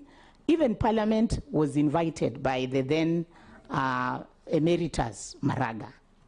So 2018, they start recruiting now substantive positions, and they start with HR, which was now to do the rest, to implement that report from the World Bank. So 2019, they advertise, I apply, I'm called for interview. I could not have gone to court at that time.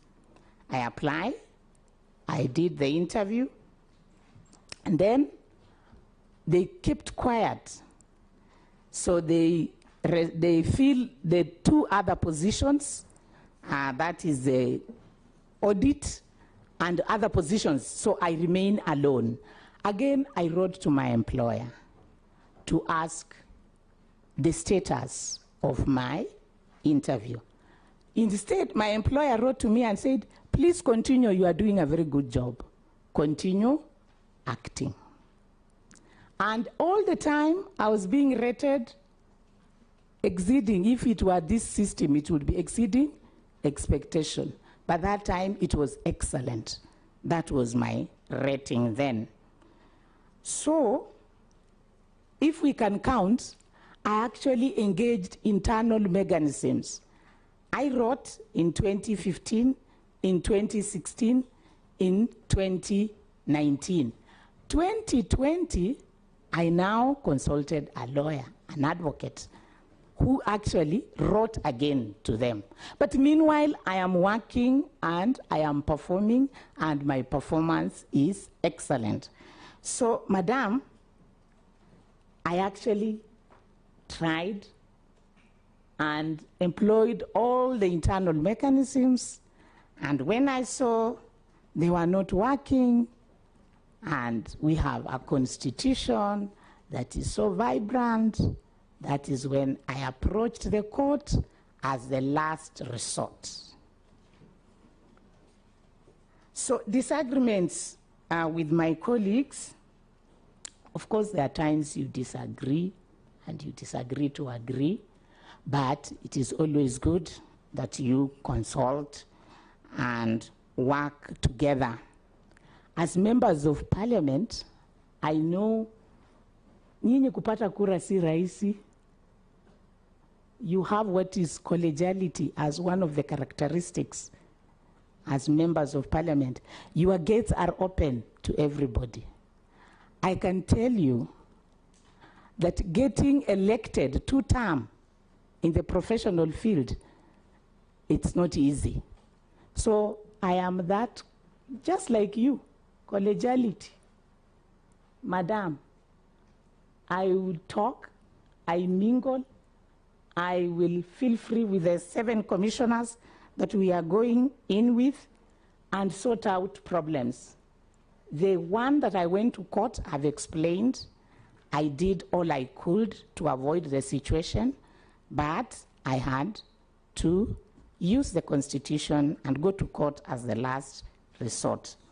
Madam, still with you on the question of National Land Commission and the ministry. There is an intervention from the Vice Chair. Madam Nominee, how long did you act eventually? I acted for 7 years. 7 good years. 7 so years. The matter is still in court? Yes, they appealed after I had won with the lower court. Okay. Thank you. Yeah, and just try to be very brief. You don't spend a lot of time. I'm addressing, she's coming. She's on. I started with the last question. Okay. The point of order, Chair. Okay. I would like just to request the nominee so that she can always focus on you and not Madam on this other side. Sorry about that. Okay. Honorable Nyamai. The Chair, on that note. Yes, yeah, just address the Chair, your tension and everything. And on that note, Chair, let the nominee try to give as brief information as possible. That's what I've just stated. Okay. Yeah, because you get into problems if you don't do that. Thank you, Chair. Yeah. On the workings with the National Land Commission and Ministry of Lands, I would encourage that we consult, we coordinate, and we work together for the good of the country. So basically, I will encourage consultation and coordination and cooperation with the 2 institutions. I think I've addressed Honorable Kaki's questions, I hope, Chair. I come to Honorable from Gitari on affordable housing program, the role of NLC in affordable housing. NLC's role is to manage public land on behalf of national government and county government.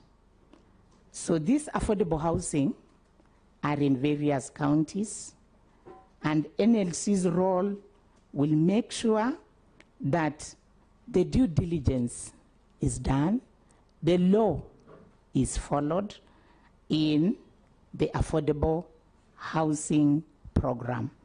If, for example, the land is in Nairobi County, there is a very clear way of acquisition in law, and that will be followed. If you approve, we will follow as the Commission. Survey, the petition of survey professionals and the architects, Chair, it is true, the 7 of us, 3 I've said are from the legal and from the finance. We have somebody from HR and then somebody from agricultural economics. But there is a serving member who is an expert in this field. Her term has not ended. It will end in December. She has institutional memory. We are going to sit with her. She's going to walk us through. And in any case, Chair, we give policy direction as the Commission. So that is the answer to that member.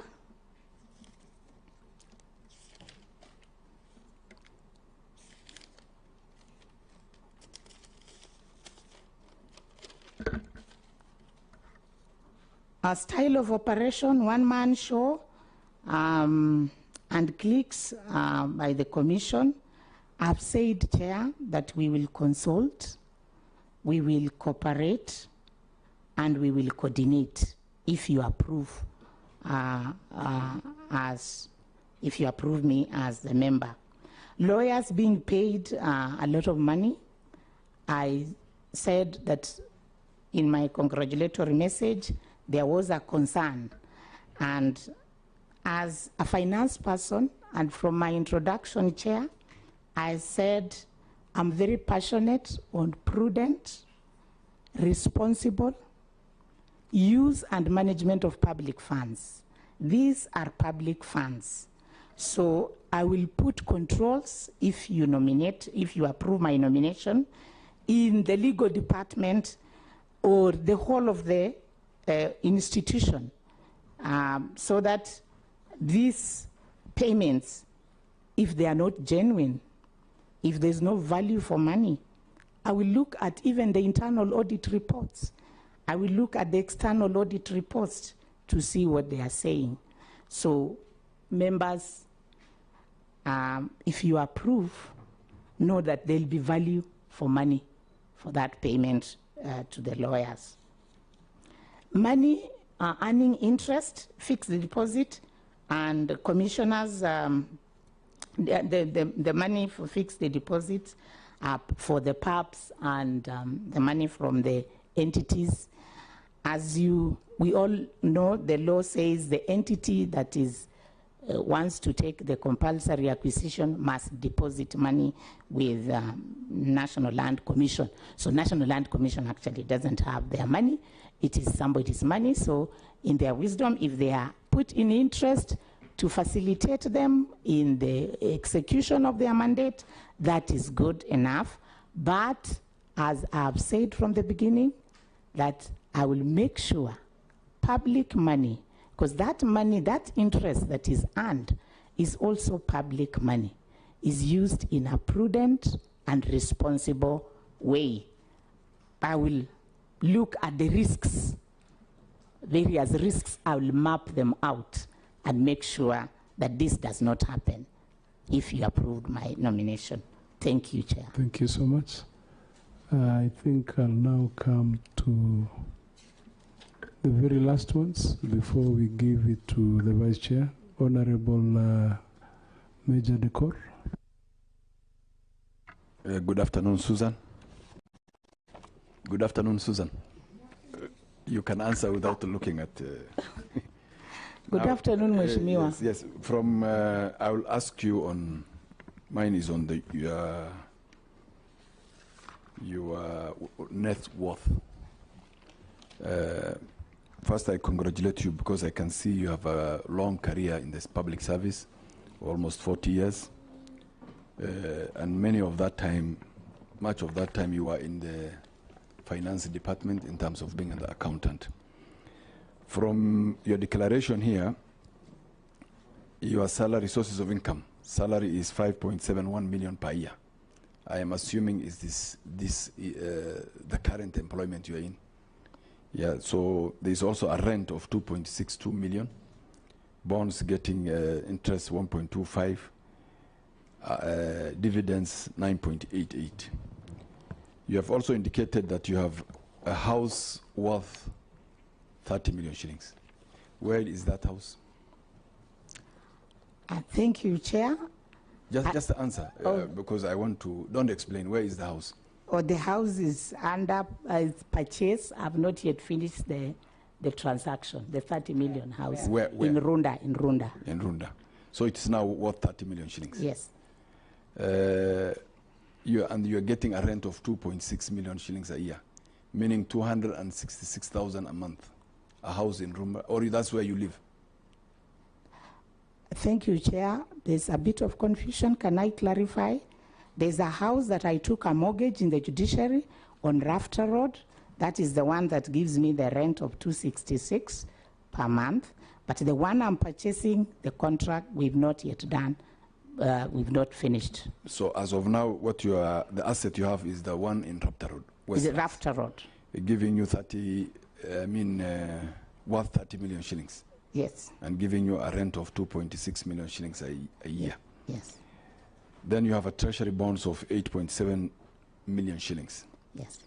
Then your net worth says you are worth 450 million shillings, 1916.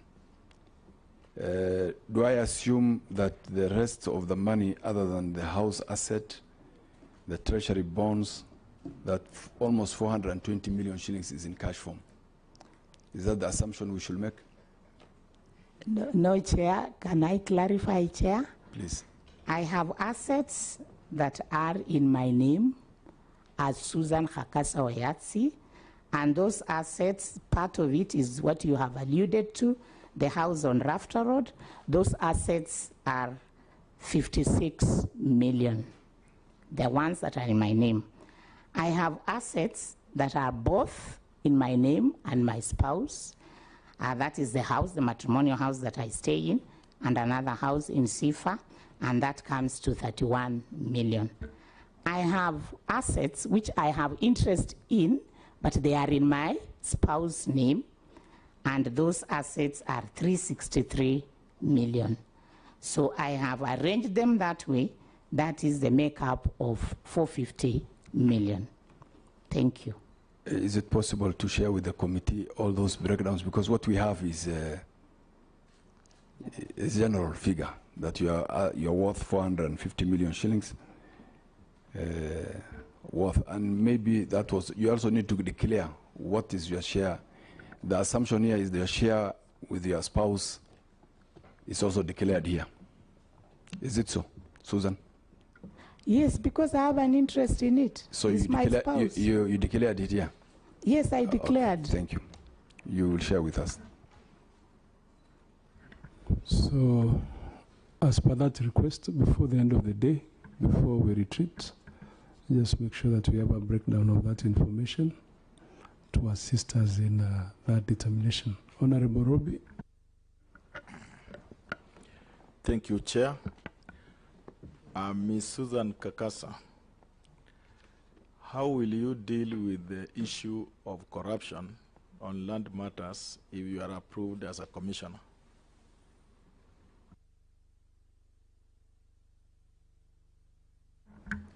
So, Honorable Joseph. Thank you, Chair. It's a quick question for the nominee, Susan. How will you deal with how will you handle the political pressure when we're dealing with land matters, and especially knowing that land issues are very emotive? Thank you.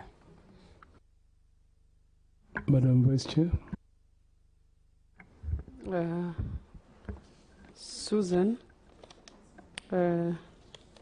you said you recently worked with the Office of Executive. Your term just ended 28th of February, if I got you right. Was it you retired, your term of contract ended? What happened? Maybe you'll write that down. 2, one of the mandates in NLC is to address the issues of historical injustice. From where you sit, coming from Western, although you have not written here, I assume you come from Western. Do you have issues like that in Western? Where do you think historical injustice, issues of land are happening in this country? Thank you. You may proceed to respond. Thank you, Chair. There's a question on corruption on land matters. It is true, there's a lot of corruption, and if I may use the term, cartels. one of the things that you use to help corruption is automation. As I explained in detail on my signature being in the judiciary. So some of the processes, if you gave us money, Chair, we would automate, and that will automatically help in the corruption, especially double titling, fake title deeds, all that. Automation is very key on helping. Now, corruption, if it is in National Land Commission, I will report that to EACC to help us with that corruption. And also, as a person at policy level, we will take very firm measures if you approve. Political pressure, yes, land is emotive. Land is our heritage. Land is power. Land is everything. I will use the Constitution and the rule of law in making my decisions if you approve my nomination. Madam Vice, contract ending on 28th, yes.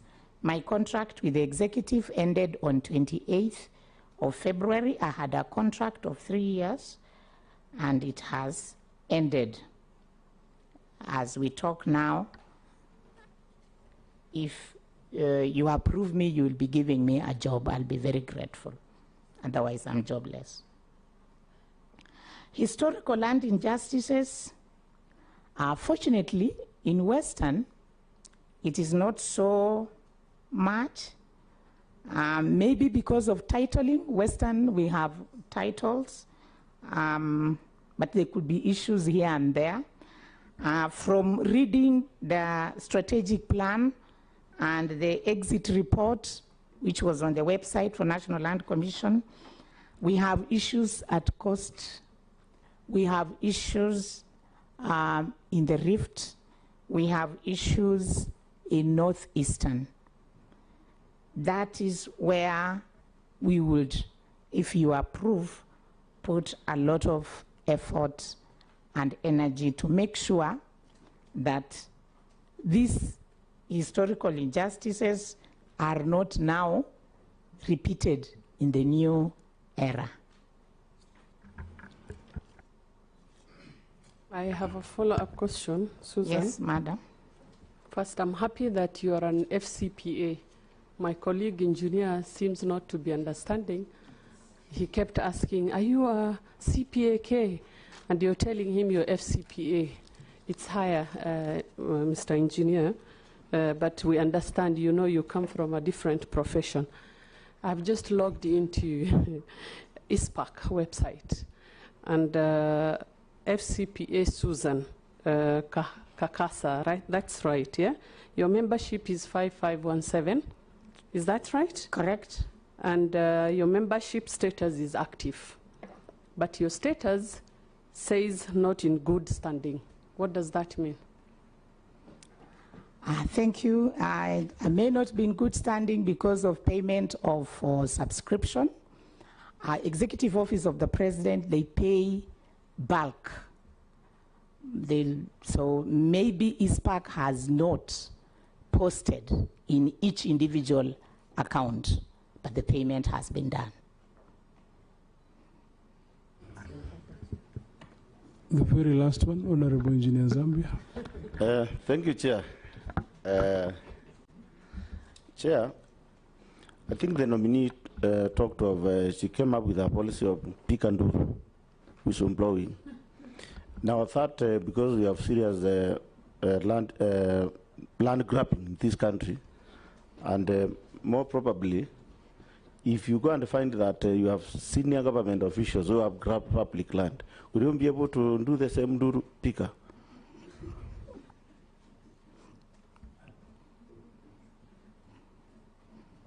Yeah. Actually, I had asked that question, but she did not answer. Yeah. May you respond to those? Thank you, Chair. The law that was assented to by the President in October gave National Land Commission powers to grant and look at it. So this is something that will be waiting for us. And if the titles are given irregularly, our National Land Commission should be able to regularize. If it is illegal, then they should be able to revoke. As I said, Chair, I will use the Constitution, whether it is Fatuma, a small Fatuma, a big Fatuma, a big Hakasa or a small Hakasa, a big Akinyi or a small Akinyi, I will be guided by the Constitution to execute the mandate and the laws that follow. So, Madam, the politicians, the land grabbing, we will follow the law. And there are various methods that the law has provided. So, it was about his insisting on Nduru, but I really want to thank you for being so eloquent in your presentation. I have a few questions to ask, and then after that we'll call it a day. Have you ever been convicted or have you ever been charged in a court of law, yes or no? No. Have you ever been adversely mentioned in Parliament, in any report? No. Do you hold a dual citizenship? No. So I think, members, with that we've come to the end of the session. We'll retreat to do the report, which will be submitted to the full House for approval or rejection. So we really want to wish you the very best. We want to thank you for your time and also for responding to the concerns by the members of this committee. We have your originals here. Just make sure that you go out with them. And we pray for you. Okay? But make sure that you avail that information which we requested for before the end of the day. Chair, if you will, just a few seconds. Can I make some few remarks? Please do.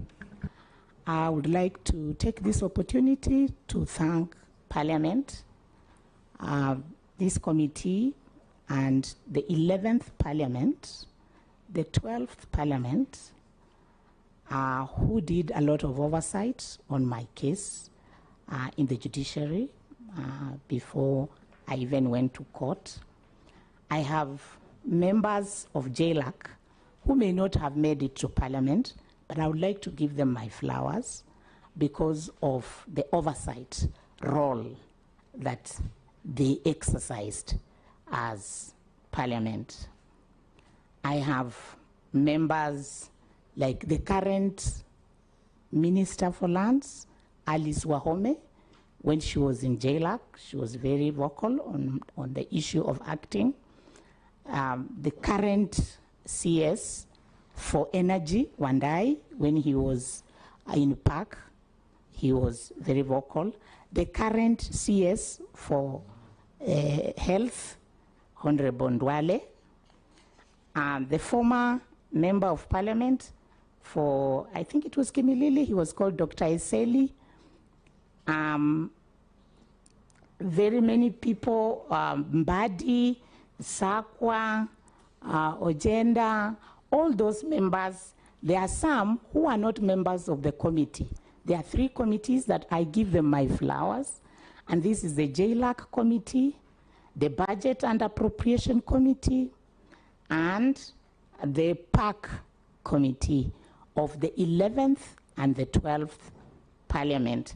There were other members who were not in those committees, but they were very, very concerned.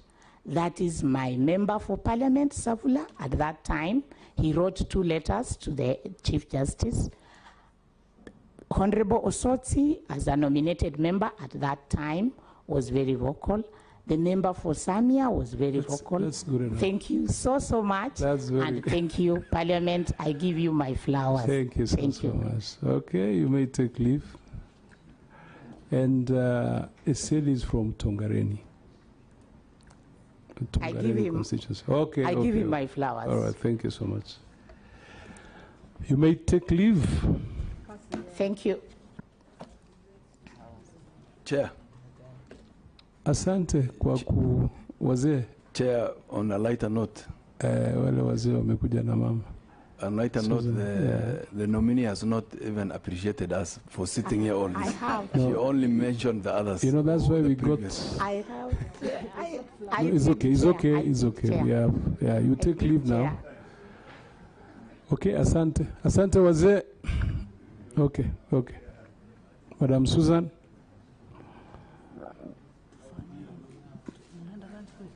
No.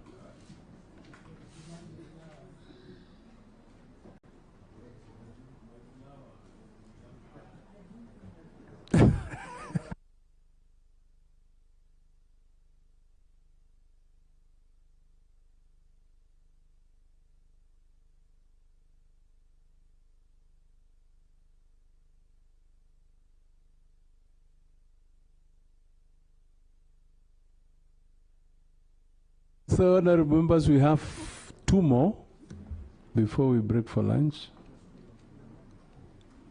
Okay? Yeah, at least we're improving.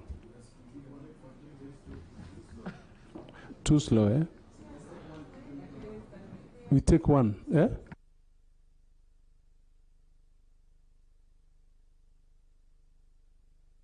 We can do 2, eh?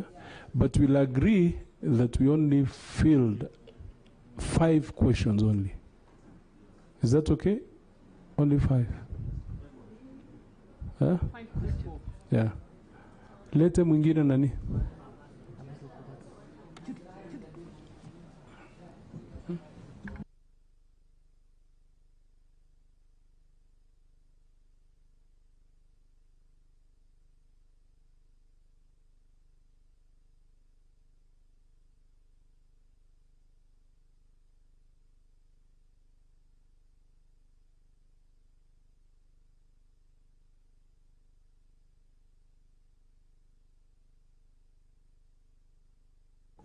Bwana Daniel, karibu.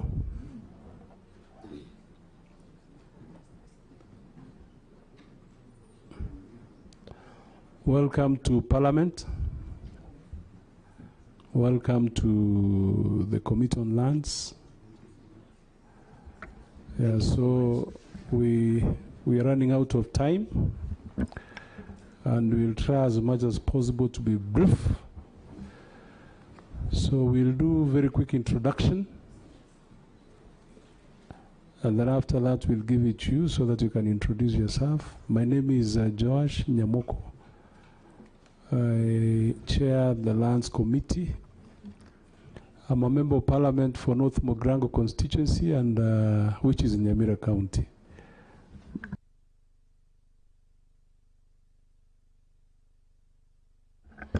My name is Fatuma Jeho, County MP Wajir, and Vice Chair to this committee. Honorable Paul Katana, MP Kaloleni, member of the committee. Ali Wario, member for Garsen, member of this committee. I represent Mgwen constituency. My name is Joseph Lelmengit, and also a member of the Lands Committee. Honorable Deko Barrow, MP for Garissa Town and a member of the committee. I'm Matthias Roby, MP Kuria West, member of this committee. Itare Ashoki, MP for Kirinyaga Central, a member of this committee. Dr. Rachel Nyamai, MP Kitui South and member of this committee. Engineer Zambia, Kalamba constituency, and a member of this committee.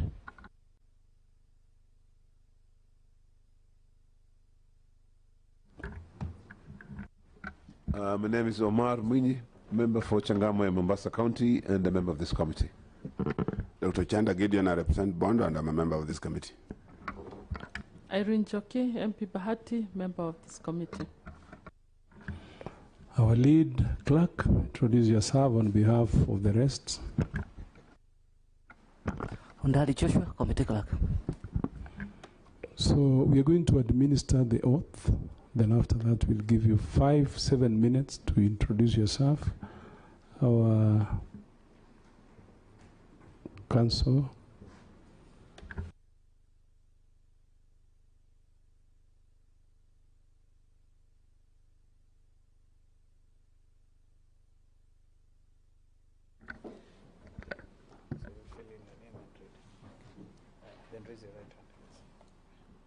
I, Daniel Muredi Muriungi, do swear that the information I shall give before this court on the matter under its consideration shall be the truth, the whole truth, and nothing but the truth, so help me God.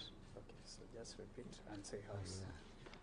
Sorry for that. Yes. I, Daniel Muredi Muriungi, do swear that the information I shall give before this committee on the matter under its consideration shall be the truth, the whole truth, and nothing but the truth, so help me God.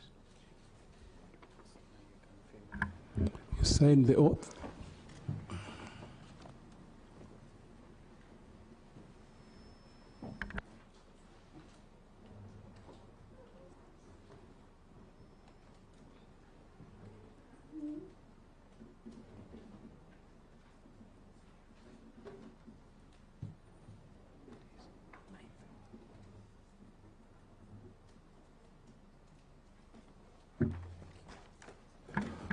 So you switch off the mic first. So I want you to introduce yourself. You tell us your name, where you come from. Chair, before okay. He does that, something is lacking, but I think they are working on that.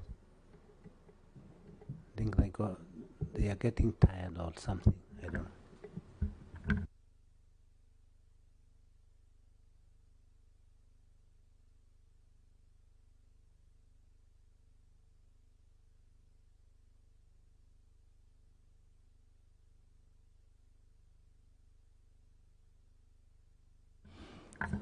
Yeah, so I'm given to understand that you have circulated your documents. You have handed them over, the original certificates. Yeah, I gave all the documents. Including the ID? Yes, I did. All right. Yeah, so I just want to give you a chance. These are members of the committee. They are your leaders. And just tell us who you are, where you went to school. Chair, are we waiting for that, or how are we proceeding? Which ones, Honorable? There's something we have whispered to who?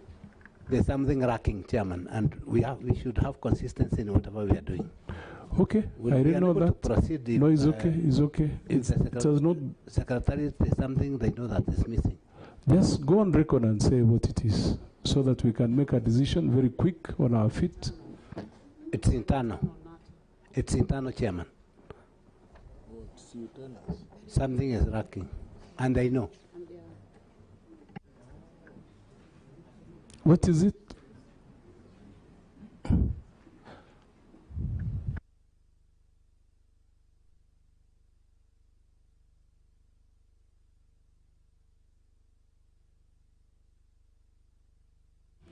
Honorable Gitari, if you could approach. Okay.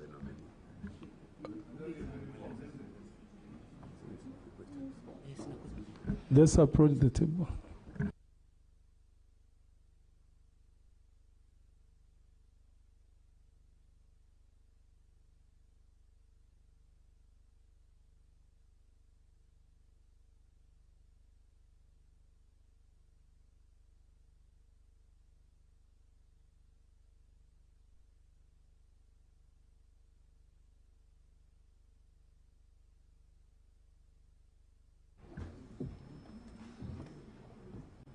Yeah, there are some documents which have not been circulated. It has nothing to do with you, Daniel.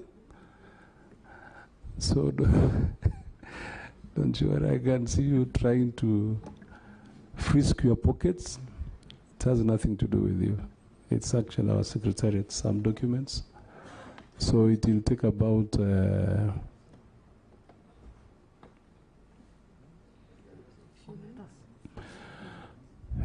yeah, but in the absence of those documents, I want to invite you. I'll give you 10 minutes. 10 minutes. You introduce yourself to the committee. Tell us who you are, where you went to school, what you have been doing to yourself, and any other information which you'll find relevant to this vetting exercise, or for that matter, National Land Commission. You may proceed. 10 minutes exact. Yeah, my name is Daniel Muridhi Muriungi. Move closer to the mic. I'm closest. My name is Daniel Muridhi Muriungi. I come from Meru County. I was born in a place called Nkobo around 1979 from a young mother who got me when she was 18. So I was raised by my grandparents. She had to go back to school. I went to school, a primary school called Kadela Primary School in 1986. And because of the conditions then, from a single mother who's gotten me out of Wendrock, the conditions were not very good for me to be in a school in the village. My grandmother took me into a boarding school called Wesley Boarding School, which was like 10 kilometers away from my home. That was in 1990, in class 5. So I started boarding school life when I was pretty young, in class 5. I completed in 1993 and went to still a secondary school in Meru County called Kibirisha Boys. I cleared in 1997, that is Form 4. I was admitted to do a bachelor's degree in education, which I was not very happy, because I think around the 1990, when there was clamor for multipartyism, I was very encouraged when I saw the likes of Getobu Imanyala, Keraito Moroge agitating for democracy. Well, I didn't know what a lawyer was then, but I thought they were doing a good thing. So I had put it in my mind that I wanted to be a lawyer. So when I came to Nairobi, of course, after declining the Bachelor of Education, an uncle of mine took me to Kenya School of Professional Studies. By then, of course, lack of knowledge, we didn't know there was parallel program. So I did a diploma in law. And when I was about to finish, then that's when we realized there was a degree offered in law, but in the evening classes, which I was able to join in 2000. After I, of course, completed the diploma, that's why it's also part of my certificates. I went for evening classes while working through law firms, and I was able to complete in 2007. From there, because I was still working from around 2000 as a legal assistant, I worked a bit for IBC when there were polls. I also worked as a legal assistant in 3 law firms, Kyogora Mutai and Muriungi and Company Advocates. At that time is when, of course, because I was doing a lot of clerical work in the lands registry, the courts, that's how I got to be picked by Amenasil, still to do legal work as a clerk. Little did he know that I was still in the university trying to do a degree in law. And then when I graduated, he was gracious enough to pay for my Kenya School of Law, and again offer me employment as an advocate in his firm from 2009. I was in his firm and lost all the way to the head of legal conveyancing and property departments, where I had 6 advocates below me and assistants. I worked very well in the firm, and again, in his gracious way, he also lets people flourish. He let us go. and form a law firm called Sheikh and Company, where I was also the managing partner of that firm until 2020, sorry. And then from 2020, I formed Daniel and Kenneth Advocates, where I am the advocate currently. Well, around the same time, I was running Sheikh and Company in 2015, and enrolled for a master's degree in science. Lawyers only want to do sciences, but I defined the horns. I did a master's degree in environmental management and planning.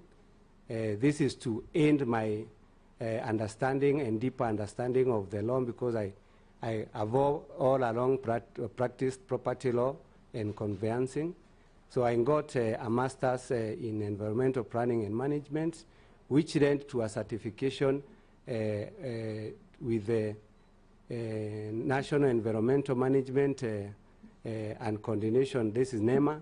I became an environmental impact assessment associate expert, so I'm able to do environmental impact assessments.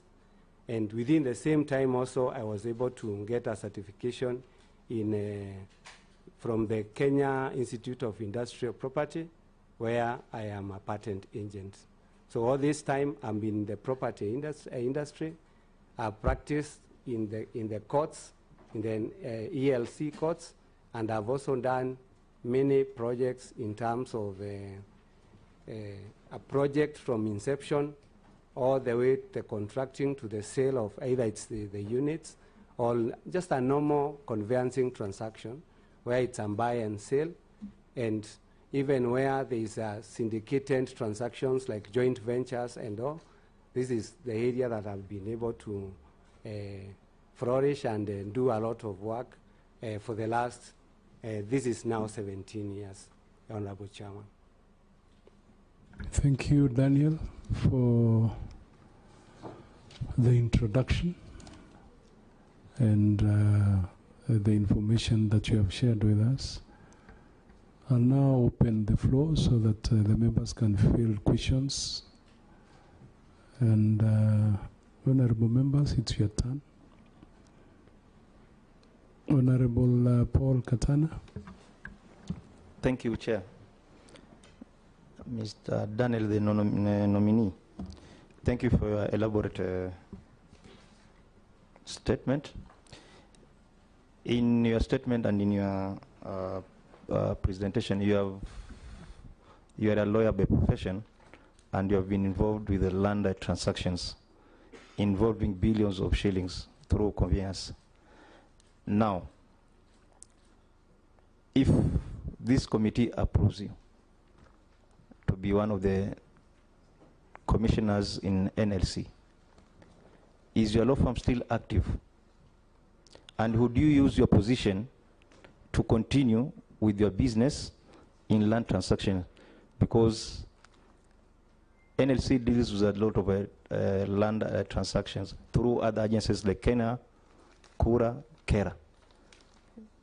Has your company been involved, or you'll use your company, now that you'll be a chair, to use your position to continue with land transactions? Thank you.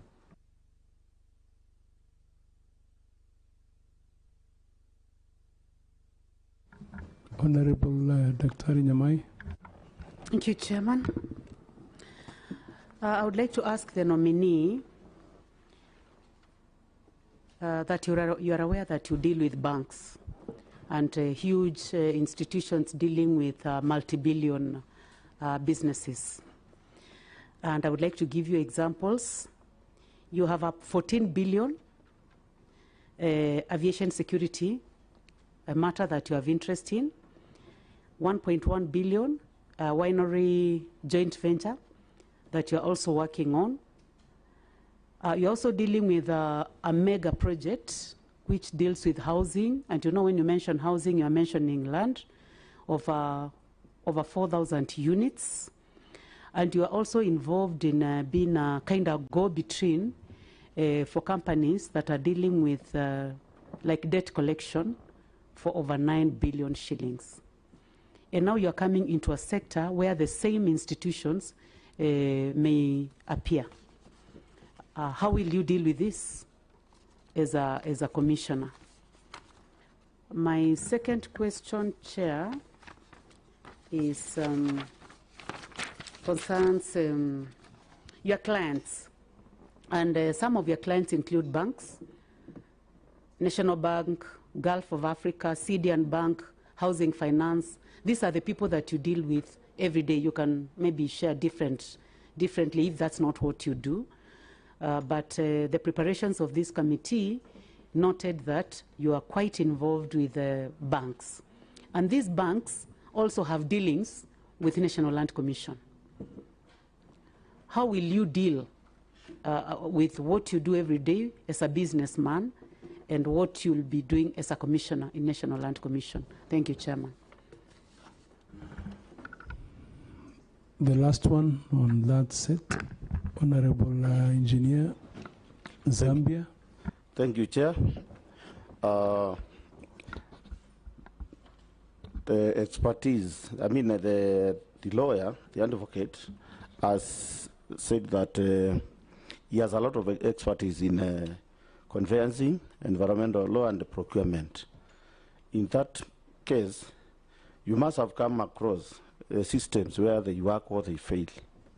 And in this case, based on your inside experience, what are the top 3 regulated failures, loopholes in Kenyan land sector that you believe the National Land Commission must address in case you are approved? And will you commit to using your insider knowledge to close those loopholes, even if they have benefited your former clients in the past?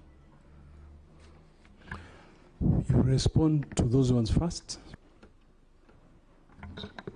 Bwana Daniel.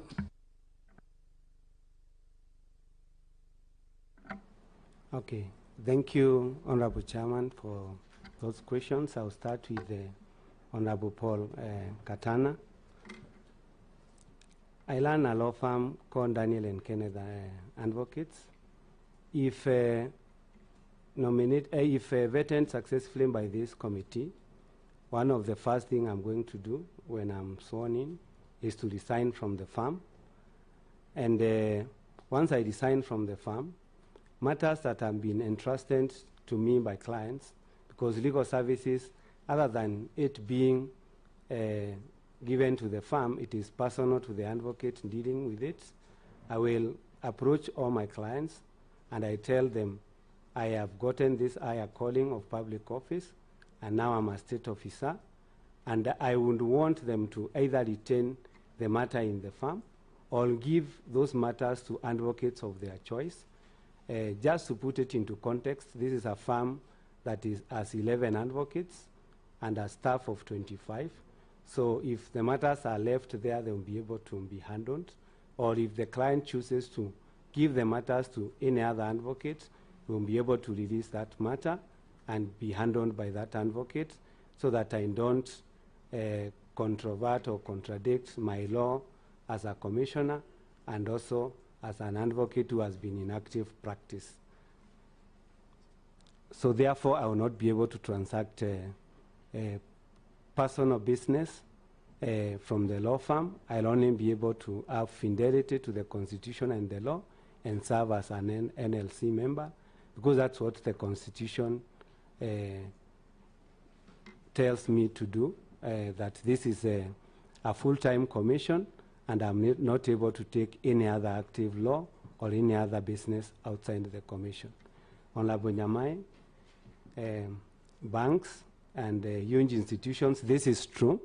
Yeah, we are in panels of several banks, National Bank, like you mentioned, Indian, and a number of others, possibly around 7.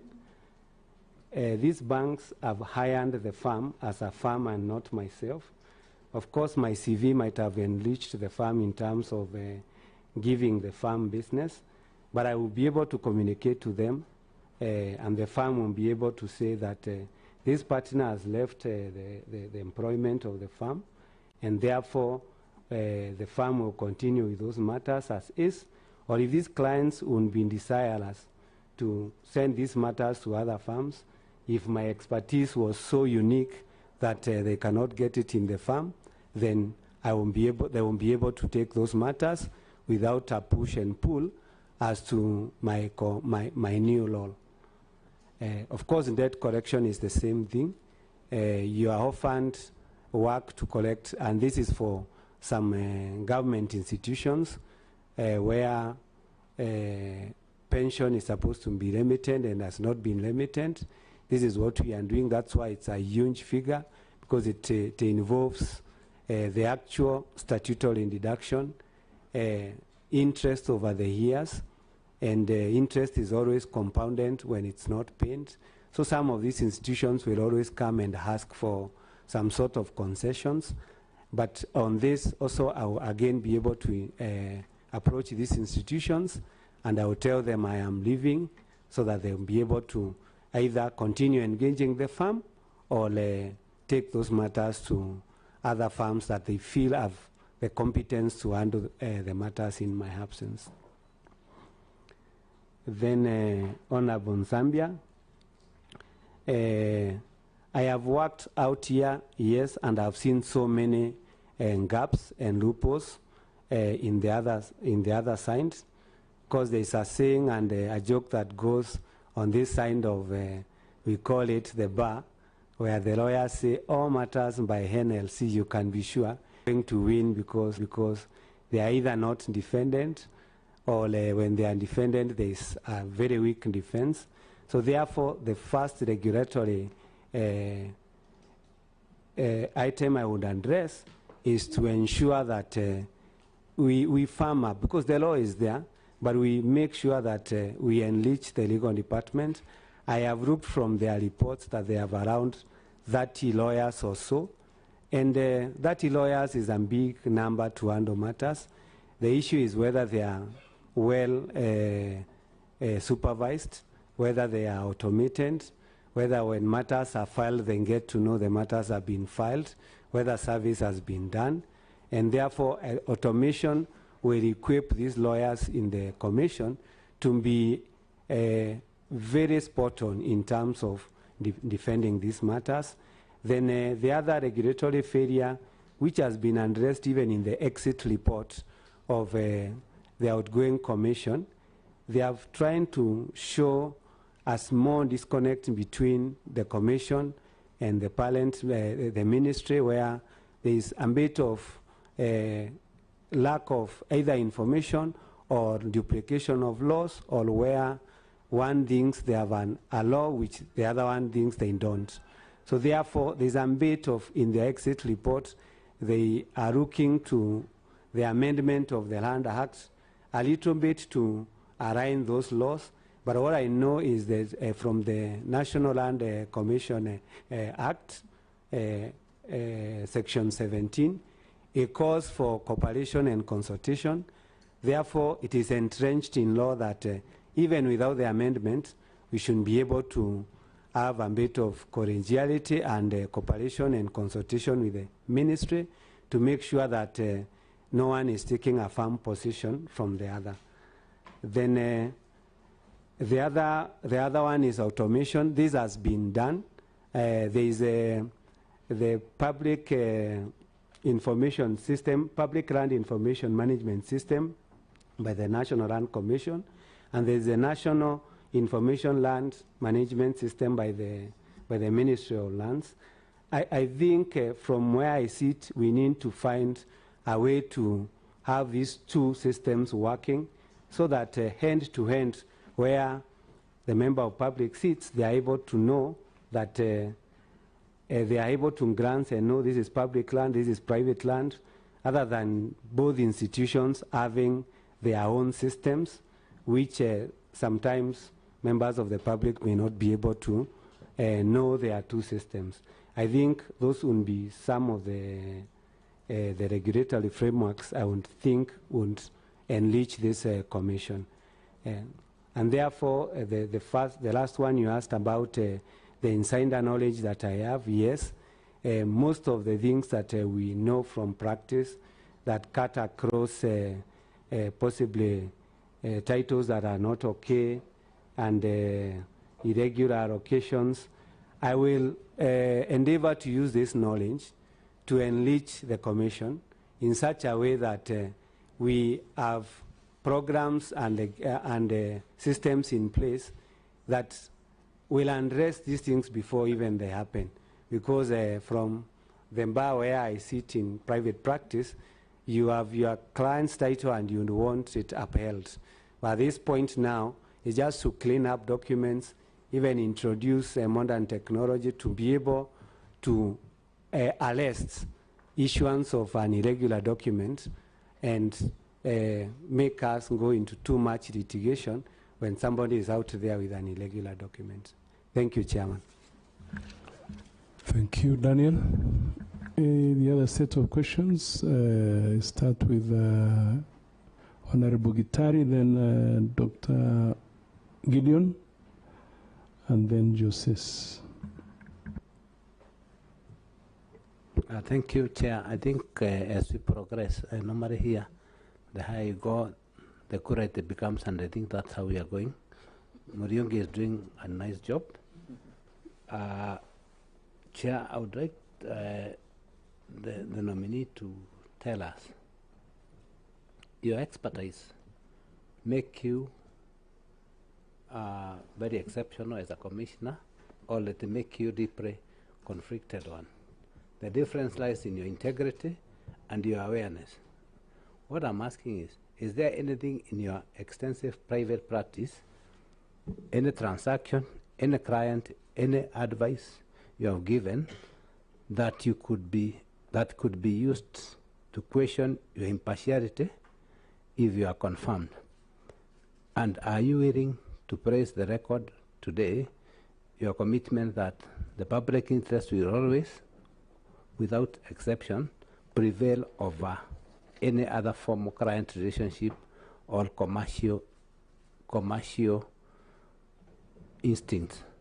On the same, having practiced in the conveyancing industry for a long time, I would like to hear your comments on the failures and successes on the Addis platform. Are we achieving anything, or are we stagnant, or where are we? Honorable Chanda. Thank you, Chair. Two questions, but fairly related. Whether you've had an experience with the claims or awards against public bodies in your practice. What has been the experience like? If it is no, what do you generally think or get to know about? Because I'm connecting this with the second question where you alluded about claims against NLC. And I can tell you NLC has claims that are close to 1 billion shillings that have not been paid over a period of time. And with that information, what is it that you are able to do, or what you can do for purposes of limiting this, including those that are existing? How do you go about handling the 1 billion pending bill to lawyers, not to anybody else, but this is to lawyers? Honorable Lele Mengit. Thank you, Chair. On a light note, Chair, I don't know if Mr. Murungi is related to the clerk of the National Assembly. He resembles. Now, now to a more serious question. Now, Mr. Murungi, you do a conveyance. You do conveyance. You make money through deals, land deals, to be specific. And now you are entering into to protect public land as a regulator. Have you ever declined a client or a deal on ethical grounds? And if it's possible, you can give example. Thank you, Honorable Chair. Honorable Irene. Okay. Irene, MP Bahati has stated, my question goes to our nominee. You have been a private advocate, and of course, your duty is to protect your client. Here now, your duty is to protect the public interest. Have you ever advised your client in your private practice on how to structure a transaction to avoid regulatory requirement or to minimize the impact of any land law? If so, how are you going to reconcile that with your new duty?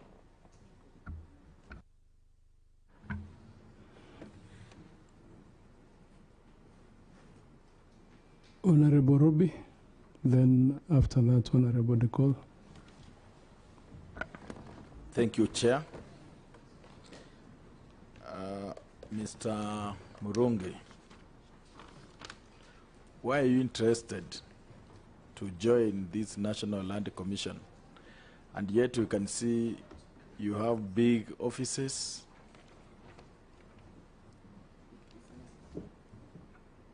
Yeah, where you are busy doing business. Why are you interested to this? Honorable Major. Thank you, Chair. Wakili, you alluded to the fact that there are a lot of gaps in your line of duty in terms of land issues between National Land Commission and the Department and the Ministry of Lands and Fiscal Planning. Are there areas in law that you are thinking maybe you will bring to this committee as a commissioner of the Lands Commission so that you seek some amendments in the law itself, that you have discovered the conflicts and the overlaps between the Ministry of Lands and the Land Commission?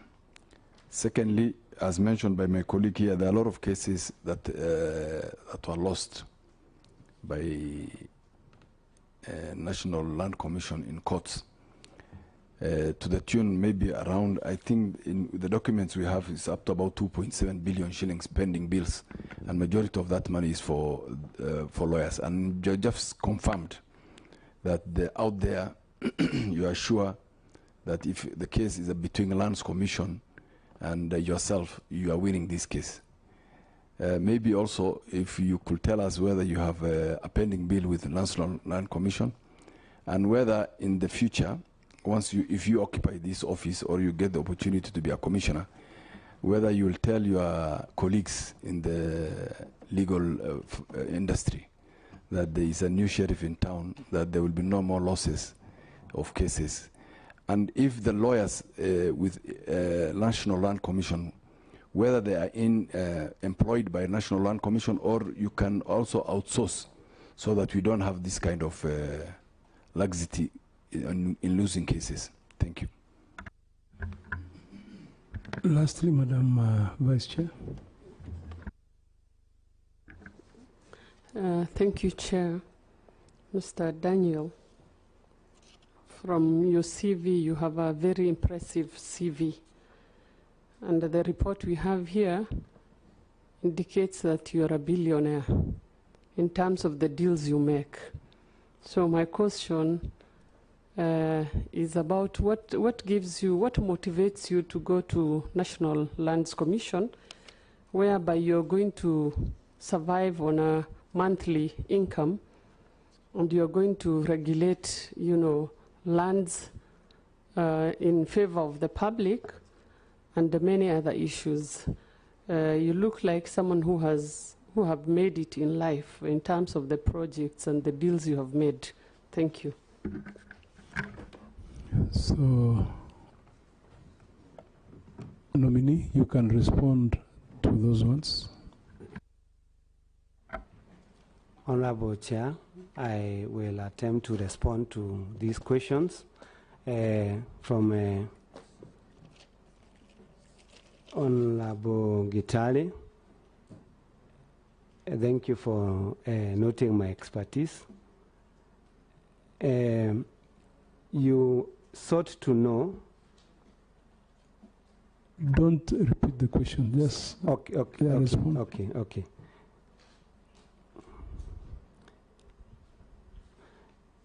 Whether I will be impartial in public interest in this, I will make sure that I will be able to strike a difference between the Daniel Muriungi in private practice, who has been agitating for his clients' rights, and I will be able to take the public interest mantle, be the public trustee, uphold the Constitution, be able to take all the tenets that are articulated in Article 10 of our Constitution, and make sure that this institution gets its continued growing, because it already has growing, so it's just to advance what is already there. Then comments on failures and successes of Adisasa. Adisasa, when it came, it had a bit of teething problems. In fact, to be very candid, the people who opposed it most were the lawyers, the valuers, and the planners, because it was meant to bring sanity in a confused industry where people would do subdivisions and they are not noted in any of the registers at the Survey of Kenya, where lawyers would pay stamp duty, but even KRA does not have sight of it. There is a lot of success. All these things have been streamlined. Everyone transacting, at least in Nairobi, part of Kiambu, and now going to Machakos, Adisasa has been very successful.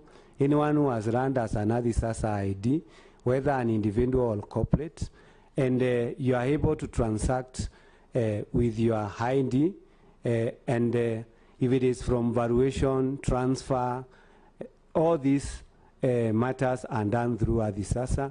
Even subdivisions where now we have sectional titles of apartments, all this is on Adisasa.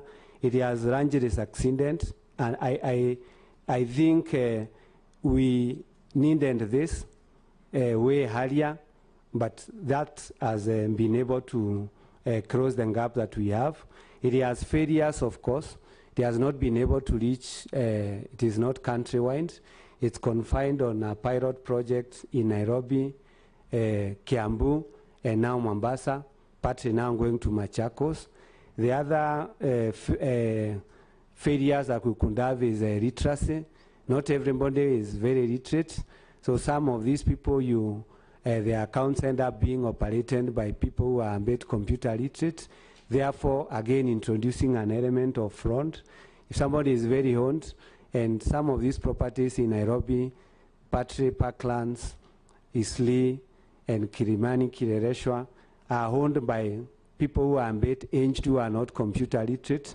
So there is a risk of people who are using those accounts on their behalf and doing something fraudulent. And the way it could be improved, possibly try to include a fingerprint or a thumbprint access to that account for the hinged.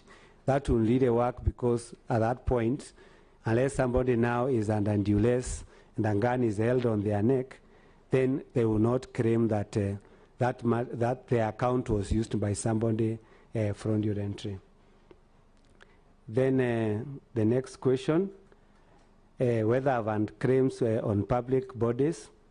As a firm, we don't have any pending bill with the National Land Commission.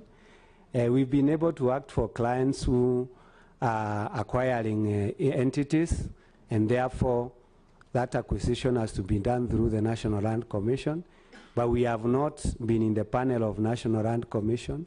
We have no pending bill there. And now, if approved by this committee, I will ensure the firm of Daniel and Kenneth Advocates is not enlisted as a service provider for the National Land Commission, even despite my resignation from the firm. What I can do to limit claim, I know the pending bills from the advocates to the tune of $1 billion shillings. There is a room to have a conversation with these advocates if at all they have not taxed their bills.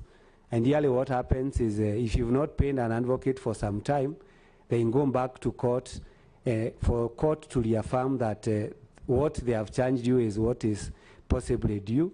So if there are some who have taxed, then we could have a conversation with them. The others who might be going to the route of taxing their bill, we could still have a conversation with them not to go that route and have some sort of an arrangement, because a debt that is due and owing can be paid with, within a framework on an arrangement of payment. That would be what would come straight on my hand on how to handle these bills.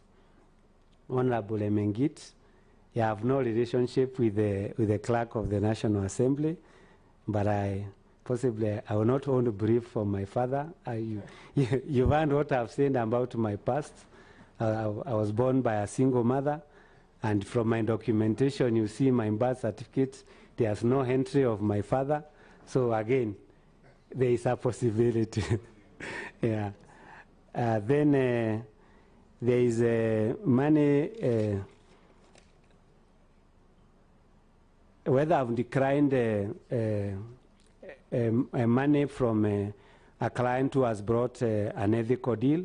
Yeah, this happens every day in law firms. Sometimes you find somebody working in your chambers with a title that even at a glance, because from experience, even without a search, sometimes you're able to look at a title and say, there are too many things that don't hand up here. So the first step is to do a search, yourself as the lawyer on record, and then if it's not okay, you tell them sorry.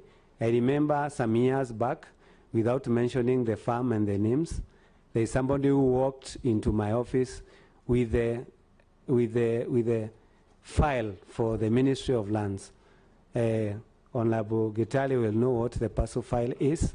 Somebody walked with a PASO file, which is a security document for the Ministry of Lands, and said, I have all the documents for the ministry, so from our hand is to just make the documents to our liking because we have everything. And I was employed, not that I thought this would really change my life, but I told them, walk out of my office. And I walked to my employer and said, this is what your friends have done. And he was like, no, I don't approve of it. And they called the client, and they admonished them, and that is the last time we saw of that client in our office. So I have under situation, and that was life-changing. I was just 3 years in practice, and the monies being mentioned were too much. Honorable Robbie,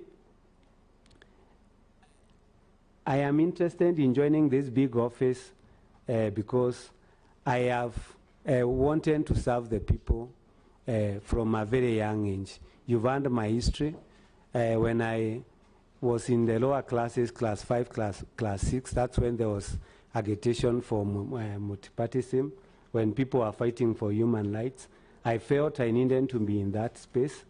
When I came to practice, I was not able to get the opportunity to be a human rights lawyer, but now with this, I'm able to feel I'm in that space because there is historical land injustices, there is review of grants and dispositions in land, which goes all the way up to 1895. So I feel I'm in a space, other than the joy you get when you have money from legal fees, that you have an inner satisfaction that you've helped the community and your country, and you've served diligently without putting money as the pacifier or your interest. Honorable Ndeko, areas that I would seek amendment, I have alluded to this.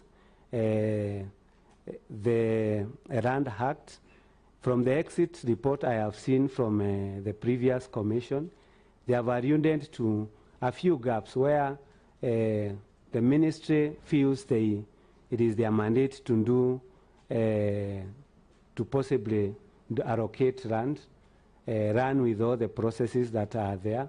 I know the National Land Commission assesses tax in land when they are doing allotments. They assess the stand premium, and this money is collected and paid to the ministry. So this is where you do all the preparatory works and even tell somebody how much they are supposed to pay, but you don't receive. So we will be coming here possibly if the Commission is in agreement to make NLC an entity that can receive and receipt. I think the accountants have better ones for that, so that this money is received by the Commission and possibly expended or caters for the deficit of the budget of the Commission. Then telling the lawyers whether there is a new sheriff in town, for sure they know. They know that we are 3 of us here. I think the first thing is to, like I alluded to, is to have a very conducive approach to those pending bills. Those that are taxed, we'll be able to know how to handle them. Those that are not taxed, we know how to, because you see, a bill that is pending can always be discounted. I know we have the advocates' remuneration under that guides us, but it only gives the lower scale. It doesn't give the upper scale. And some of these fee notes, I believe, are in the upper scale. So we would actually ask them to bring them down to the scale that is prescribed by the advocates' remuneration under. And again, to confirm, I don't have a pending bill with NLC. And then there is also the lawyers who are employed by NLC, vis-a-vis lawyers who are hired by the Commission to give legal service.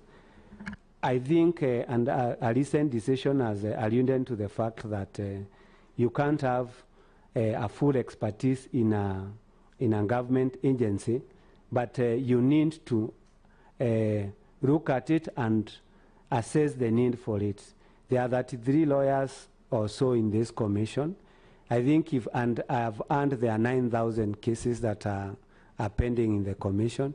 Some of them might be simple matters, other than they are spread across the country in the 47 counties as provided by the NLC Act that the Commission needs to have presence in the 47 counties. It is just a matter of organizing these matters. And you have 33 lawyers even working on 100 cases, and they don't know which one is coming tomorrow, which one do we need to file documents, which one is ready for hearing. Just taking all those cases, putting them in a platform that is IT-based, and mapping them out in terms of which one is due for hearing, which one is due for compliance. I think these 33 lawyers are able to handle these matters, and now we can also assess and do a report and have the need for these other external lawyers for very complex matters and matters that the 33 lawyers are not able to handle. Chairperson, Honorable Geo, why NLC? And they said I'm a billionaire. I doubt I am a billionaire, but amen to that. Now, I have alluded to this and saying I've always felt this higher calling. In fact, when I did my master's, I did a report and titled it Enforcement Control in Machakos County, where I felt we have enough laws. We have everything we require, but we have all these institutions spread all over. You have NEMA issuing its license from their offices. You have the county issuing an approval. I felt that we need to bring these institutions together in such a way. I know there is a multi-agency group that handles, but mostly handles disasters. The approval process of all these issues have not been done well. So I felt even after giving that report, which was 2015, and I remember I took it to Honorable the Governor of Machakos, Mutua, to make sure that they consume it.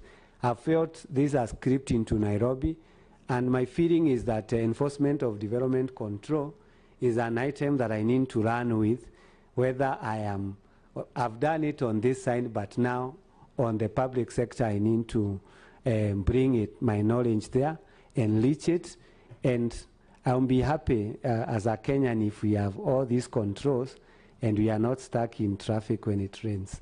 Thank you. Thank you so much. I think we are coming to the tail end of this session. I'll ask one or two questions. Irene, you have something? Chair, I don't think he answered my question. Sorry, Honorable Eileen, I might have. Let me see whether I wrote it.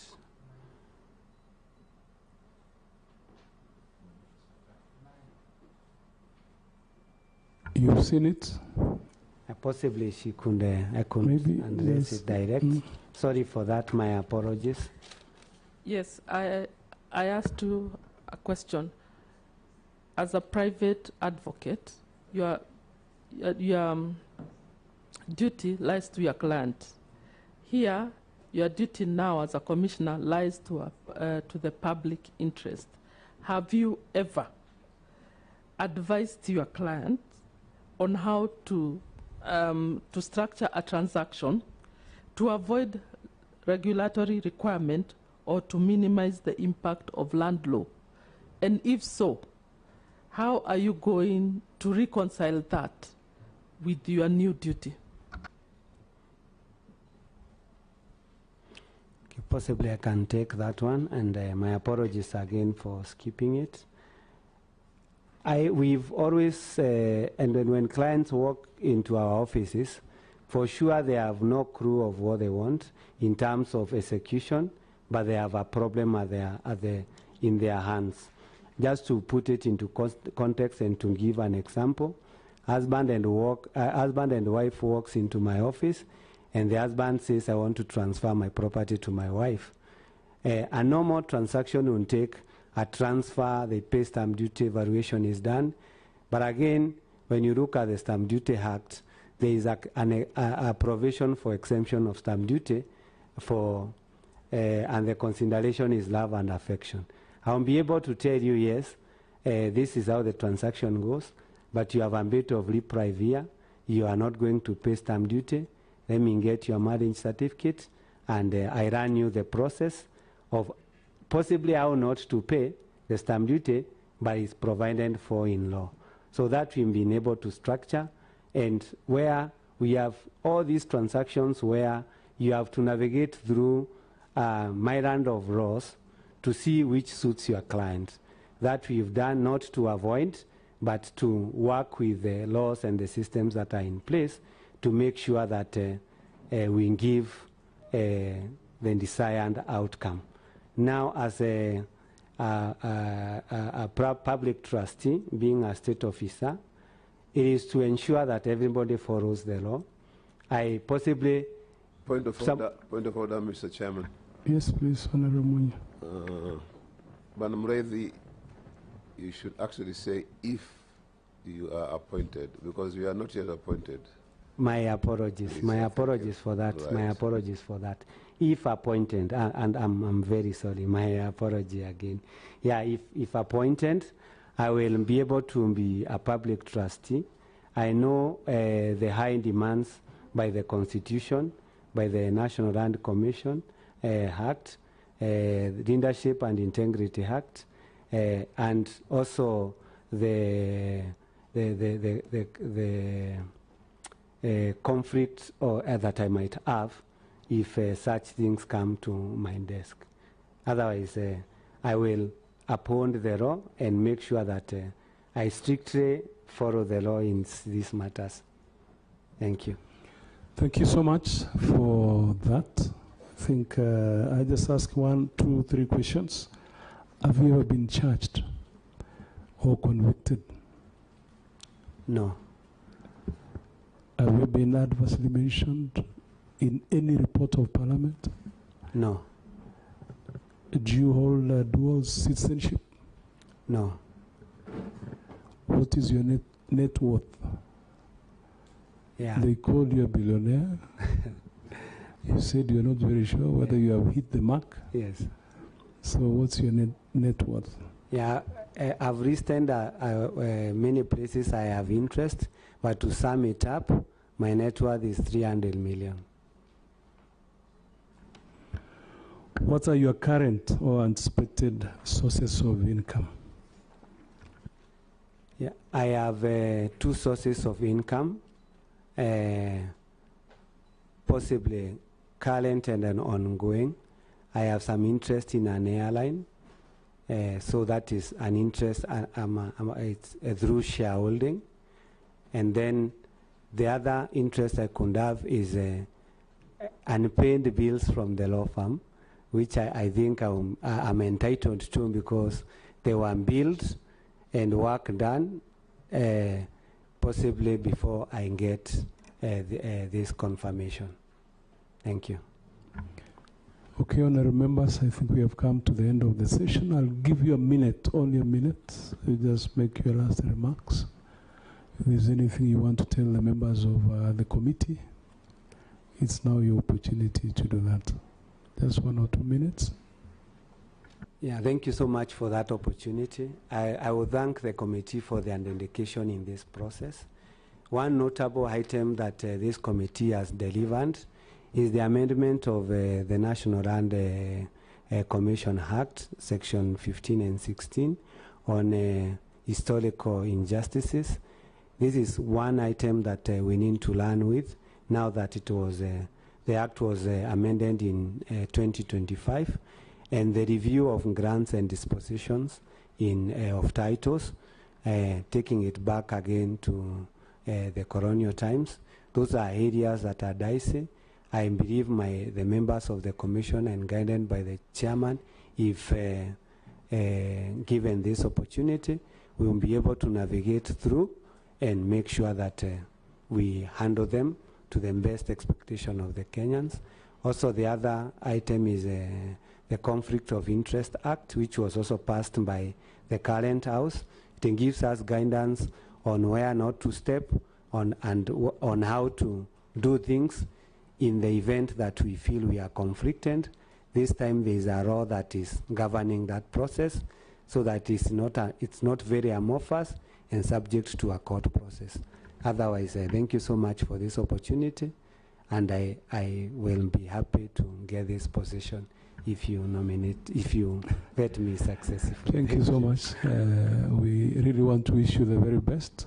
We are going to process the report based on the engagement we've had, and then it will be subjected to the House for approval or rejection. So that's the honors of the entire assembly. But we really want to wish you the very best. I think we've had a very good engagement, so you are discharged. Thank you so much, Honorable Chair and members. Thank you. Thank you. You'll take your documents and make sure they're all together. You don't lose a piece of it.